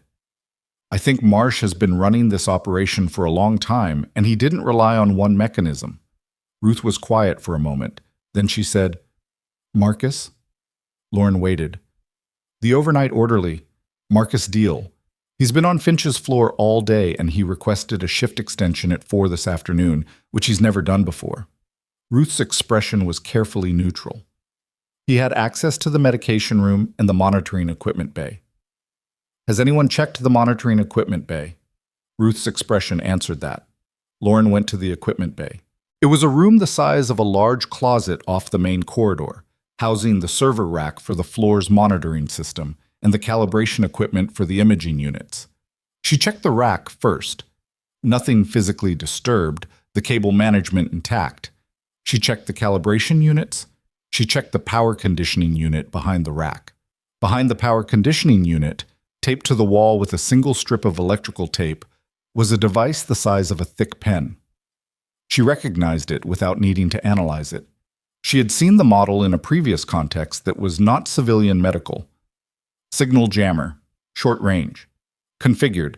She pulled it free and checked the setting to target the monitoring frequency range used by Harrow Point's patient tracking system. Not active, not yet. She carried it back to the nursing station. "Where is Marcus Deal right now?" she said. Ruth checked. "He logged out at 8:30, 12 minutes ago." 12 minutes before the two federal agents arrived in the lobby. Lauren set the device on the nursing station counter and looked at it for a moment. If it had activated during a shift change, during the window when the monitoring system was briefly in reboot cycle, when the overnight staff was orienting and the day team was already gone, the gap in coverage would have lasted 4 to 7 minutes. 4 to 7 minutes in which a patient's vitals could change, could crash, could do anything, and the record would show only the system gap and not the cause. Not a shooting, not an injection, just a signal jammer and a monitoring gap in a man who was already sick. She photographed the device with her phone, sent the image to Ashton's number, and set it carefully on the counter without touching the activation surface. Her phone moved. Ashton's response was one word: deal. She typed back, "Already gone, logged out 8:30. His response took 4 seconds. Got him. But Pessom. At 9:18, Dr. Preston Cahill came to find Lauren. He was not in the corridor for any official purpose. He had been on the floor since 7:40, moving between the background and the periphery, and she had been aware of him without paying him specific attention. When he stopped at the nursing station and waited for her to finish what she was doing, there was something in his posture that was different from the morning. The authority was still there, the physical bearing of a tall man who was accustomed to being listened to, but it sat differently on him, the way furniture looks different after you've rearranged a room. "The documentation I filed this morning," he said. "The classification." Lauren waited. "Vasquez's assessment is going to supersede it on record. The federal investigation means everything from today becomes evidence." He paused. "My original classification is going to be examined." "Yes. I want you to know that I didn't have information suggesting the classification was incorrect. I had a patient with imaging consistent with the diagnosis I documented." "I know." He looked at her. "That's not absolution." "No, it's not." He was quiet for a moment, and then he said something she hadn't expected. "I overrode Vasquez at 7 this morning because the federal presence in the unit made me want the situation to be simple. A clear diagnosis was simpler than an ambiguous one. I chose the simpler version." He said it without self-justification, which made it more honest than most admissions Lauren had heard from people in his position. That was not good medicine. Lauren looked at him for a moment. He was not asking for absolution from her either. She could see that, just saying it out loud to someone who had been there for all of it, which was its own kind of accounting. "The investigation will determine what it determines," she said. "What I can tell you is that you're still the attending of record, and Vane is going to need clinical continuity over the next 48 hours while his formal treatment plan is established. That requires a physician who knows the case." Cahill absorbed this. It was not forgiveness. It was the next thing that needed to happen, and she was pointing at it, which was as much as she was prepared to do. He nodded and walked back toward Vane's room. At 10:03, Garrett Finch was formally transferred to federal custody and removed from the building. Lauren watched from the corridor window as the vehicle pulled out of the ambulance bay. Not a police vehicle, a federal transport, dark and unmarked and moving without drama. Ruth stood beside her for a moment, and they didn't say anything, because there wasn't much to say about a man being driven away in the dark that the drive itself didn't already say. 30 minutes later, the federal investigation formally triggered the release conditions on the document package held by the civilian attorney 300 miles away. Lauren learned this from Ashton at 10:37 when he came to find her at the nursing station with a tablet showing the confirmation notification and the specific expression of a man who has watched a very complicated thing work correctly and is trying to decide how to feel about it. The package is authenticated and released, he said. 7 officials across 3 agencies. The financial architecture is documented in detail that our analysts say will take 6 months to fully map, but the core case is solid. He paused. Marsh is aware. His legal team filed an emergency injunction at 10:22 to suppress the package on national security grounds. Will it hold? For approximately 72 hours. After that, the Oversight Committee convenes and the injunction expires unless he can produce a security classification that supersedes the investigation threshold. He can't. The classification he would need doesn't exist for a domestic financial operation. Ashton set the tablet on the counter. He's going to try to run. Lauren looked at the tablet. He's DIA.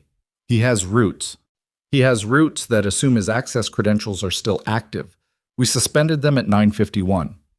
Ashton's expression shifted slightly. He's currently in his office in the federal building downtown. Our people are at the entrance. Is he under arrest? Not yet. The formal arrest requires the Oversight Committee to meet and the injunction to expire, which is the 72 hours. But his credentials are suspended, his communications are being monitored under the active investigation, and he's not going anywhere through official channels. He paused. He knows it. His legal team has been filing continuously for 40 minutes, which is what people do when they're trying to burn time. Lauren thought about that. A man behind a desk, burning time, while the architecture he had built for 14 years dissolved around him. She didn't feel satisfaction at it the way she had sometimes felt satisfaction at similar moments in her previous life. She just felt the specific weight of a thing that had taken too long and was now, finally, moving in the right direction. The 7 officials, she said, the ones named in the package. 2 have already contacted legal representation. 1 voluntarily surrendered his building access at 10:15, which is the kind of thing people do when they want to be first. Ashton looked at the investigation notification on the tablet. The other 4 are going to wait and see how the injunction plays. They'll flip when the injunction expires, Lauren said. 4 of them, anyway. The 7th depends on what they have to offer. Ashton looked at her. That's a specific read. It's not specific, it's how people who built something together come apart. The middle holds until the outside collapses, and then everyone runs for the center. She stood up from the nursing station stool. Are we done here? Not quite. He held out a card. Physical, minimal text, a number and a name. This is the contact for the Military Medical Review Division. The Oversight Committee is going to want a full account of today's clinical events from the medical personnel involved. That includes you. She took the card. I know the process. I know you know the process, he paused. There's also the matter of your service record, the classified elements. Given what's been open today, there's going to be a review of the personnel files associated with the Redstone operation, and your name is going to come up in that context. Lauren looked at the card. That's fine. Your file was redacted 2 years ago at a level that now, given the investigation, may have been improper. It was improper, she said. At the time, I didn't have the standing to contest it. You have the standing now. She put the card in her pocket. The weight of it was small, the dimensions of a card, but the weight of what it represented was something she had been carrying for 2 years in the specific way you carry something that you can't put down and can't resolve, just balanced on the edge of everything else, constant and quiet. I'll be in touch, she said. She went back to Vane's room. The room was quieter than it had been all evening. Ferris had gone to consult with the military physicians in the corridor. The officer by the window was still in his corner. Vasquez was at the monitoring station, but her attention had shifted from clinical urgency to something more careful and less pressured. The attention of a physician managing a patient rather than a situation. Lauren sat in the chair at the bedside. The Admiral's breathing was regular. The monitor ran its pattern. Outside, the building was in the slow process of returning to something like itself. The lock had been partially lifted to allow essential staff movement, and Lauren could hear the ordinary sounds of a hospital floor filtering back in, the small sounds that had been swallowed by the noise of the day. She looked at the letterboard still propped against the bedrail where Ferris had left it. His hand moved. Not a signal, not a communication attempt. His motor capacity was past that for tonight. Just a movement, slow and deliberate, his fingers walking across the blanket until they reached the edge of the mattress and then stopping. Lauren put her hand next to his, not taking it, just there, at the edge of the mattress, close enough that he would know someone was present without requiring him to do anything about it. The monitor ran. The window was dark now, the evening fully gone. She thought about the 9 letters on the board, the name that had changed the shape of the room. She thought about the jammer behind the power conditioning unit, and Marcus Deal, who had logged out at 8:30, and Garrett Finch in a federal transport vehicle somewhere in the dark. She thought about Cahill saying that was not good medicine, which was the truest thing he had said all day. She thought about Ruth Patel, who had watched her for 11 hours before deciding she was worth the risk of standing next to. She thought about the document package releasing 300 miles away, the attorney she had never met handing authenticated evidence to a federal process that was now, finally, too large and too documented to close quietly. The monitor shifted. One small interval change, the pattern she had been reading since 3 in the morning, and then it settled back. She looked at his hand. His index finger pressed once against the mattress edge, lightly. The kind of pressure that was not a signal because he didn't have the energy left for signals. Just contact. Just a person who had been alone in a very dark room for a very long time acknowledging that the room was no longer dark. Lauren sat with her hand at the mattress edge and didn't move. Behind her, the door opened quietly. Vasquez's voice, low. "Lauren, there's someone outside." Lauren looked at the monitor one more time. Stable. Running its real baseline, the one she had documented, the one that was now part of the federal record. She stood up and turned toward the door. In the corridor, under the fluorescent light that made everyone look slightly worse than they were, stood a woman in military dress uniform with a folder in her hands and an expression that Lauren could not immediately read. Not hostile, not warm, but carrying something, the specific expression of a person who has been given a task they were not expecting and are trying to determine how to approach it correctly. The rank on her uniform was Colonel. The folder had a federal seal. "Nurse Merritt," the woman said. "My name is Colonel Dana Reeves. I'm with the Military Personnel Records Division." She paused. "I've been authorized to discuss the status of a file." Lauren looked at the folder. "There's a problem," Colonel Reeves said. "The redactions in your service record, the classified elements that were removed 2 years ago. We've been pulling the authorization chain for those redactions as part of the investigation." She opened the folder. "The authorization signature that approved the redaction of your file." She turned the folder so Lauren could see the page. The signature belonged to Ellison Marsh. Lauren looked at it. "The redaction was not standard personnel processing," Reeves said carefully. "It was targeted, and the reason it was targeted," she paused again. "We found a secondary file, an internal review that was initiated 2 years ago by a military medical oversight committee. The review was into the same contracting program that Admiral Vane discovered. You were the review board member who first flagged the anomalies." Lauren was still looking at the signature. "You flagged it," Reeves said, "and 6 weeks later your service record was redacted and you left military service." The corridor was very quiet. "Marsh buried your findings 2 years ago," Reeves said, "and then buried you along with them. What Admiral Vane discovered wasn't the beginning of this. You were." Lauren looked at the signature for a long time, not because she needed to read it again. She had understood it on the first pass, the same way she had understood the monitoring pattern at 3 in the morning, immediately, completely, and with the specific weight of something that reorganizes everything that came before it.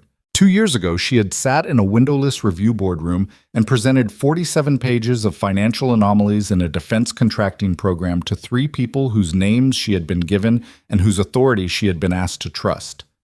She had been thorough. She had been precise. She had documented the chain of irregular payments with the same methodology she had used to document everything in her career. Not from intuition, but from evidence, cross-referenced and authenticated, and impossible to dismiss on technical grounds. 6 weeks later, her file had been redacted, and she had been informed that her position with the review board was being discontinued due to a restructuring of the oversight program. She had known it was a lie. She had not been able to prove it. She had taken the nursing credential she had been maintaining as a parallel qualification, and she had found a position at Harrow Point, and she had been doing her job, not running, she had told herself, repositioning. And somewhere in the back of her mind, she had been waiting for the thread she had cut to pull itself loose again. It had just taken 2 years and a naval admiral in a coma to do it. The secondary file, Lauren said. Her voice was level. It required a small amount of work to keep it that way. Not because she was emotional in any visible sense, but because the convergence of it, the specific, almost architectural neatness of it, was the kind of thing that required a moment to absorb. Where was it held? Sealed within a classification tier that required a deputy director's authorization to access, Reeves said. Marsh's own classification tier. He used the same mechanism to hide your findings that he later used to cover Vane's treatment. The same toolkit, 2 years apart. She paused. He may not have known you were here. When your file was redacted, your deployment history in it was stripped. To anyone running a personnel check on a civilian nurse named Lauren Merritt, there was nothing military in your background. My credentials processed yesterday, Lauren said. At noon. Finch ran a background check this afternoon. The civilian nursing credential, that's all he would have seen. Reeves looked at her. He had no idea who you were.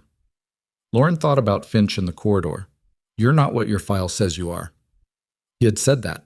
He had sensed the gap between her behavior and her documentation without being able to identify what filled it, and he had escalated to Marsh, who had run his own check on the same redacted file and found the same nothing. They had silenced her so thoroughly that she had been able to walk into the middle of their operation wearing blue scrubs and a nursing badge, and they had never seen her coming. What happens to the file? She said. The redaction is being reversed under the authority of the federal investigation. The original content will be restored, including the service record, the commendations, and... Reeves paused, and something in her expression shifted slightly, a professional composure working to hold something that was not quite professional. The original review board findings. Your 47-page report is going to become part of the evidentiary record for the investigation into Marsh's operation. It was the first documentation of the financial irregularities. Everything Vane found 2 years later built on the foundation you established.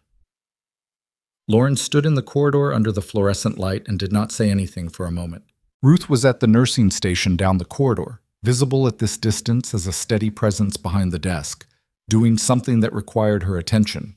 Vasquez was in the doorway of Vane's room, close enough to hear if she was listening, which Lauren suspected she was. Inside the room, the monitor ran its pattern. The real one. The documented one now. The one that was no longer a secret or a clinical anomaly or a piece of evidence only one nurse had been reading. Is there anything you need from me tonight? Lauren said. A formal statement for the investigation record. It can wait until tomorrow if you... Tonight is fine. Where do you need me? Chet. The statement took 2 hours and was conducted in a conference room on the second floor that had been commandeered by Ashton's team and smelled like dry erase markers and old carpet.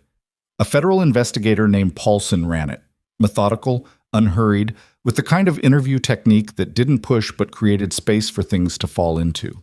Lauren had been on the other side of this kind of interview before, in a different role, and she found it easier to be the subject than she expected, because Paulson was good at it, and she was tired, and tired people say true things more efficiently than rested ones.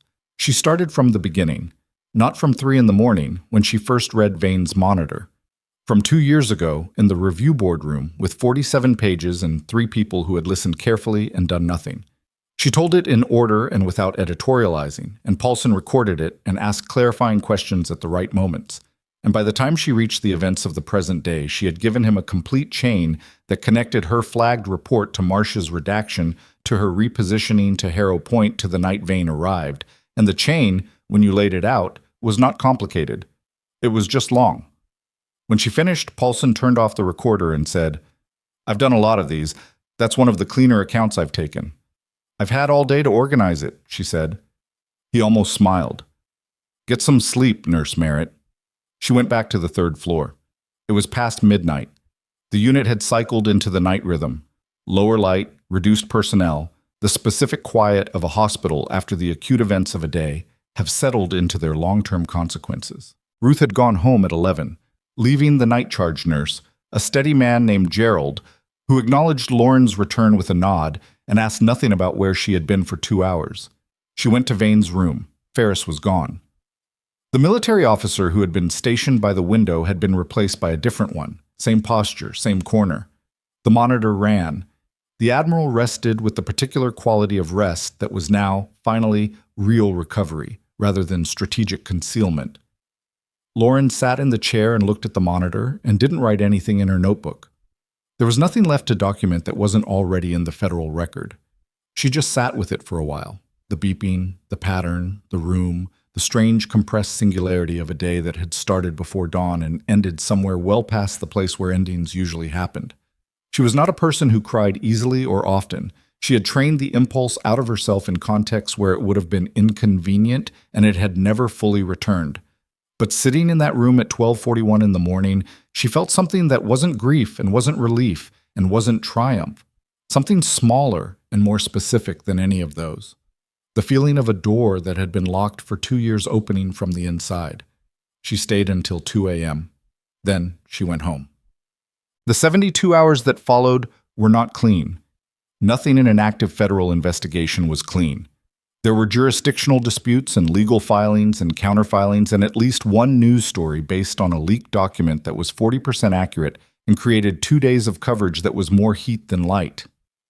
Ashton's team managed the public-facing elements with the particular opacity of a military operation that had concluded its active phase and was now protecting its evidentiary chain, which meant Lauren spent those 72 hours answering questions from investigators and attorneys, and once, a congressional liaison who had a lot of questions about jurisdictional authority and very little patience for the complexity of the answers. She answered all of it. She was very good at answering questions. On the third day, the Oversight Committee convened. The injunction expired.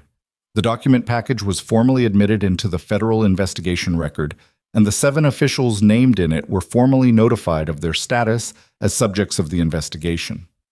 Ellison Marsh was arrested at 9:17 in the morning as he was leaving the federal building through a side entrance that he had apparently believed was not covered. It was covered. The officer waiting at the side entrance had been there since 7 a.m., which suggested Ashton's team had a reasonable idea of which exit Marsh would choose, which suggested they knew him better than he knew they were watching. Lauren was not there for the arrest. She learned about it from Ashton, who called her while she was eating a sandwich at the nursing station between her rounds. "It's done," he said. "Any resistance?" He asked to speak to his attorney. That was it. A pause. "His attorney is one of the 7. Lauren set down the sandwich. "That's going to complicate his options." "Substantially."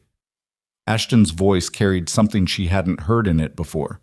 Not satisfaction exactly, but the specific tone of a person who has carried something heavy for a long time and has just set it down on a surface that will hold it.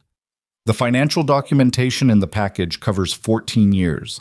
The contracting relationships go back further than Vane's investigation and further than your report. Marsh was building this before either of you found it.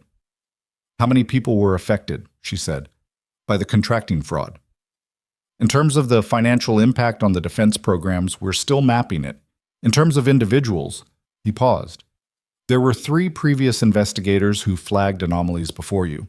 All 3 were transferred or separated under administrative grounds that we're now reviewing." Lauren was quiet. "You were the 4th, Ashton said, "and the most thorough, which is probably why Marsh used his own authorization to bury your file rather than delegating it." She thought about that. 3 people before her who had seen the same thing and been moved sideways. 3 threads pulled loose and tied off. If any one of them had connected to any other, the structure might have come down years ago.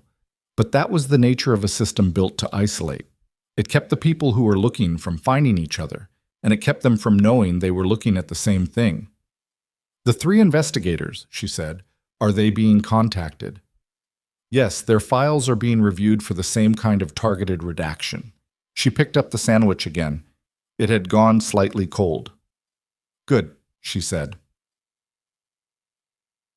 Garrett Finch pled guilty to 9 federal charges on the 31st day following his arrest, in a closed session that his legal team had negotiated in exchange for cooperation with the investigation.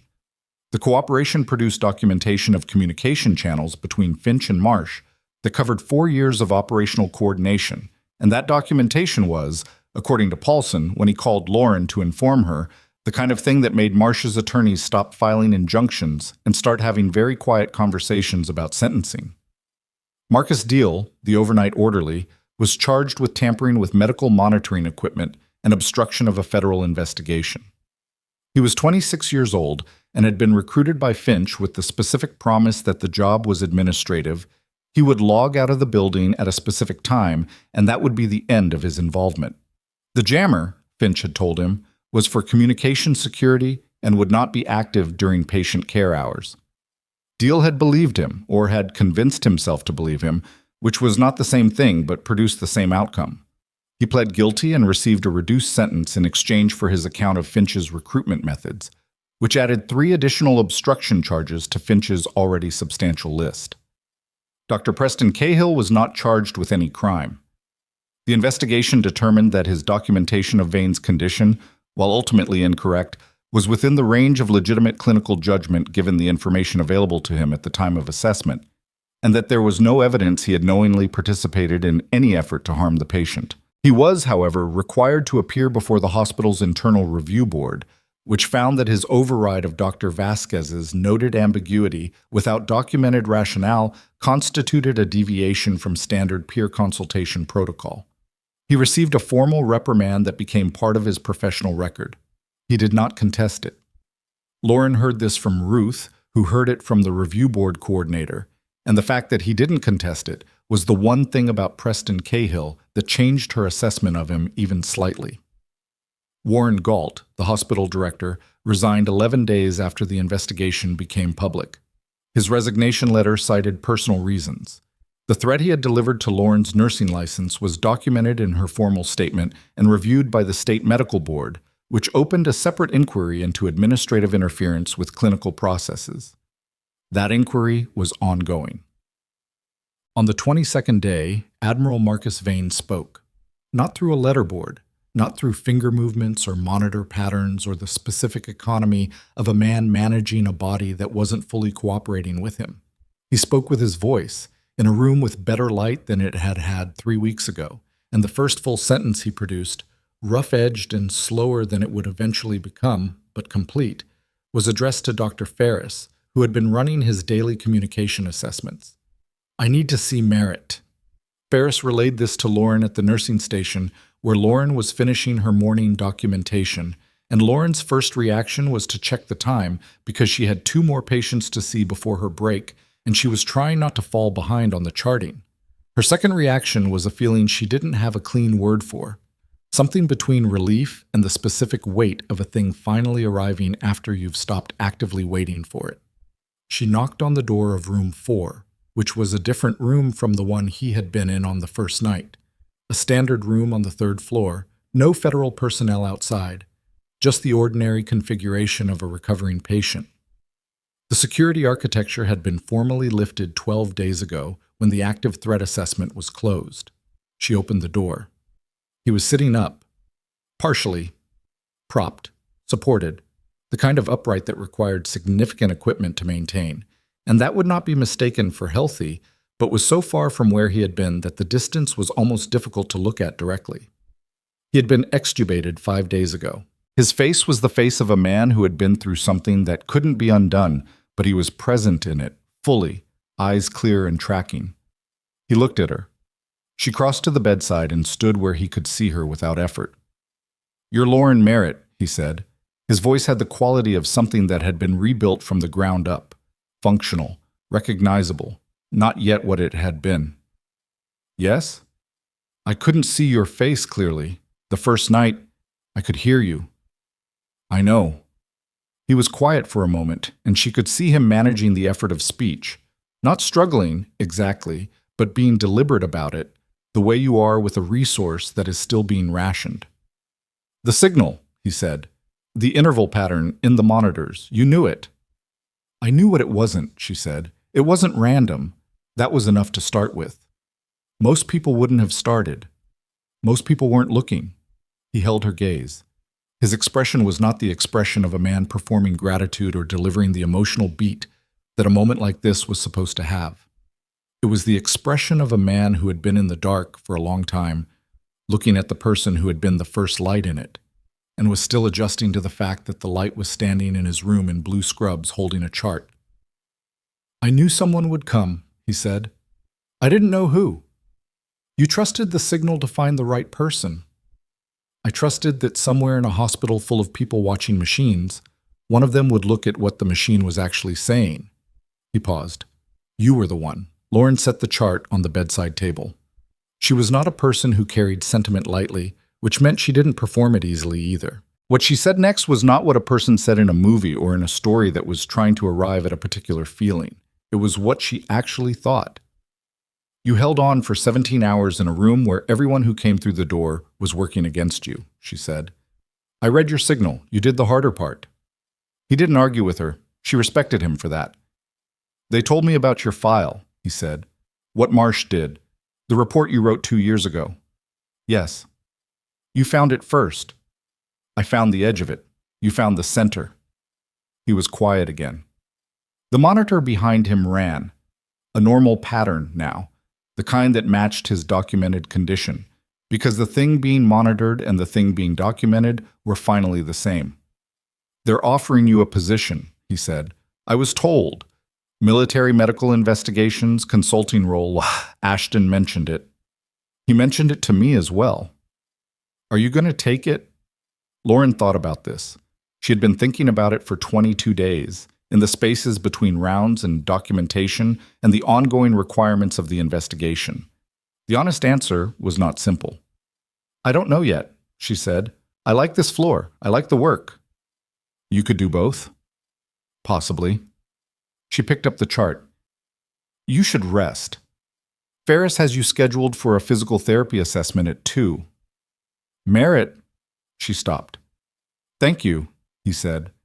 Not in the way people said it when they meant the feeling was too large for the words, and they were using the words anyway. In the way people said it when the words were exactly the right size for the thing they were covering, and they knew it, and they said it cleanly. You're welcome, Admiral, she said, and she meant it the same way, cleanly, without performance, without the weight of anything that needed to be added to it. She left the room. The formal restoration of Lauren Merritt's service record was processed on the 38th day. It came in a document that arrived by secure federal mail to the address she had registered with the Personnel Records Division, and it was not dramatic in its appearance, standard formatting, official language, the kind of document that did significant things in unremarkable packaging.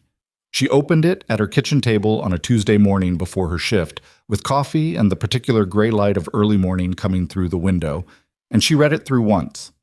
Her 8 years of military medical service, restored. The classified commendations, restored. The review board tenure, restored. The 47-page report, officially entered into the Federal Investigative Record as the first documented identification of the contracting irregularities that became the Marsh investigation. At the bottom of the document, under the restoration language, was a notation she had not expected, a formal finding by the Personnel Records Review Panel that the redaction of her file had constituted retaliation against a whistleblower acting in good faith, and that the action had been taken without legitimate classification grounds and in violation of the applicable personnel protection statutes. They had not just given her record back. They had said, in official language, in a document that was now itself part of the federal record, that what had been done to her was wrong. She sat with that for a moment. It was not the same as undoing 2 years. You couldn't undo years.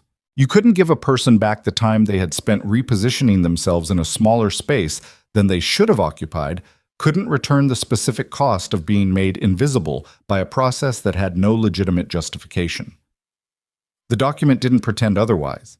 It just said, clearly and without equivocation, that it had been wrong. That was not nothing. In Lauren Merritt's experience, official acknowledgement that a wrong had been committed was actually quite rare, and people who received it often didn't fully understand what they were holding until much later. She understood it now. She sat with her coffee and the gray light and the document, and she understood it. Then she finished her coffee, put on her jacket, and went to work. Ruth Patel was at the nursing station when Lauren arrived, which was normal. Ruth was always there at the start of the shift, which was one of the things that made the unit function as well as it did. She looked up when Lauren came in, and there was something in her face that suggested she had heard about the document, possibly from Gerald, who had heard from someone in administration, because news in a hospital moved through informal channels with the speed and inevitability of a biological process. "Morning," Ruth said. "Morning," Lauren said. That was the entirety of it. Ruth handed her the patient board, and they went to work. It was the right way to handle it. Lauren had always thought that the people who understood something important were the ones who didn't need to make a ceremony of it. Tortem. 3 weeks later, at a ceremony that Ashton described as unavoidable, Lauren stood in a room in a federal building that was considerably nicer than any room she had spent time in over the past 2 months, wearing the service dress uniform that had been returned along with her file, with the commendation ribbons and the unit citations and the rank that corresponded to what she had actually been, rather than what her redacted record had said she was. The room had people in it whose names she mostly knew and whose ranks she could read. Several of them had the particular expression of people recalibrating an assessment in real time. She could see them doing the arithmetic between who they had been told she was and who was standing in front of them. She was not comfortable in the room. She had never been comfortable in rooms like this, which was one of the reasons she had been good at her work. Comfortable people were visible people, and visible people couldn't read monitors at 3 in the morning without being noticed. General Ashton spoke. He said things that were accurate and that would be part of the official record, and that she heard from a slight distance, the way you hear things when you are present in a room, but your attention is partly elsewhere.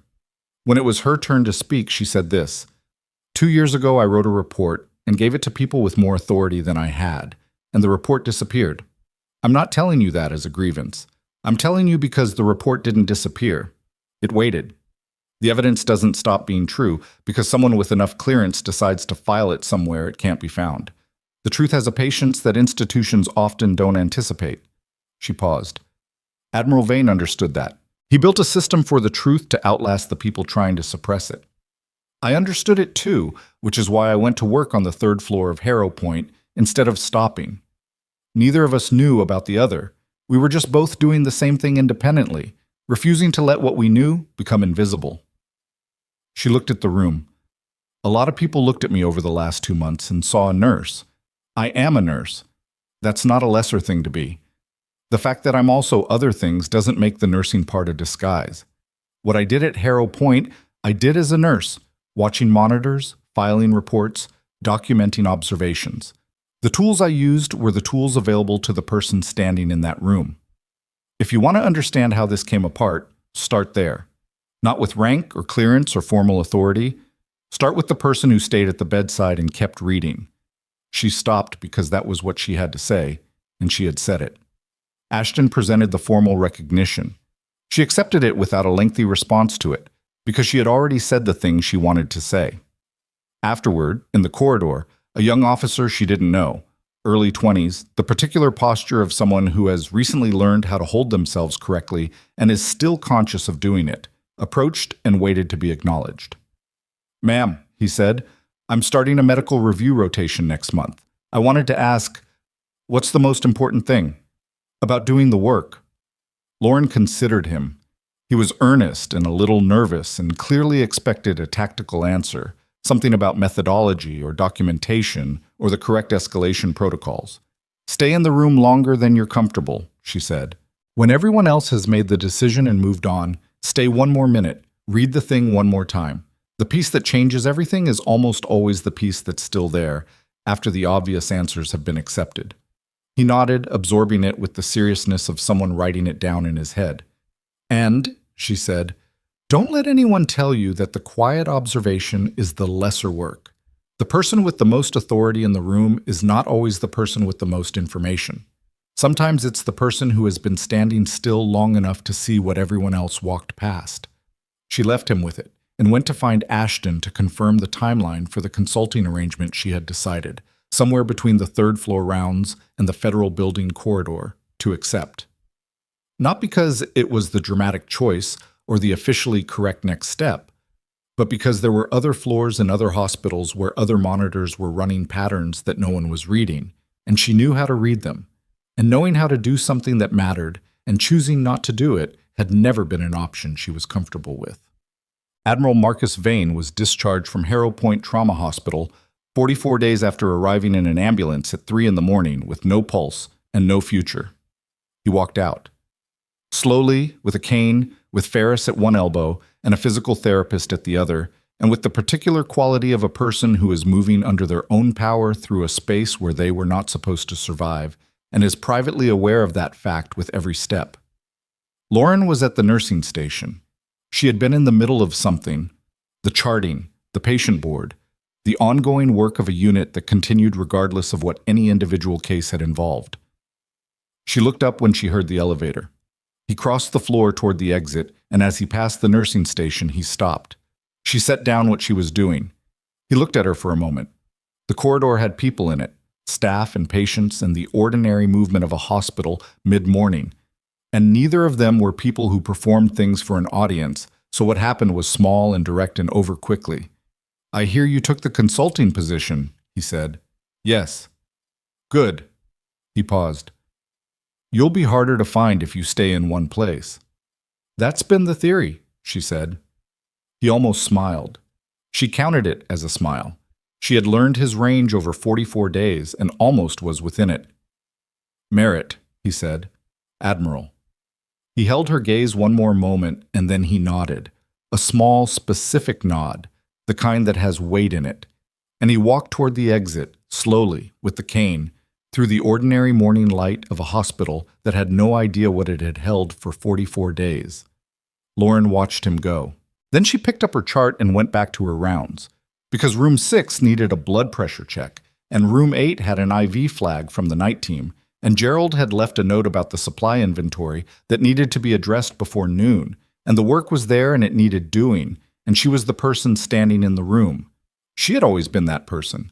That was the thing nobody had been able to take from her, not with a redaction or a threat or a manufactured administrative exit or a hospital director's careful warning or 11 days of deliberate invisibility in a unit full of people who had looked at her and seen only what the scrub suggested. The work was the constant. The truth inside the work, the thing you found when you stayed one more minute and read the thing one more time, was the constant. Rank and clearance and authority were variables. They mattered. She was not naive about the way power moved through institutions and what happened to the people in its way. But a monitoring pattern at 3 in the morning didn't care about your clearance level. An irregular interval didn't adjust itself for rank. The evidence was what it was, patient and exact, waiting for whoever was willing to look at it without deciding in advance what it meant. Lauren Merritt had looked.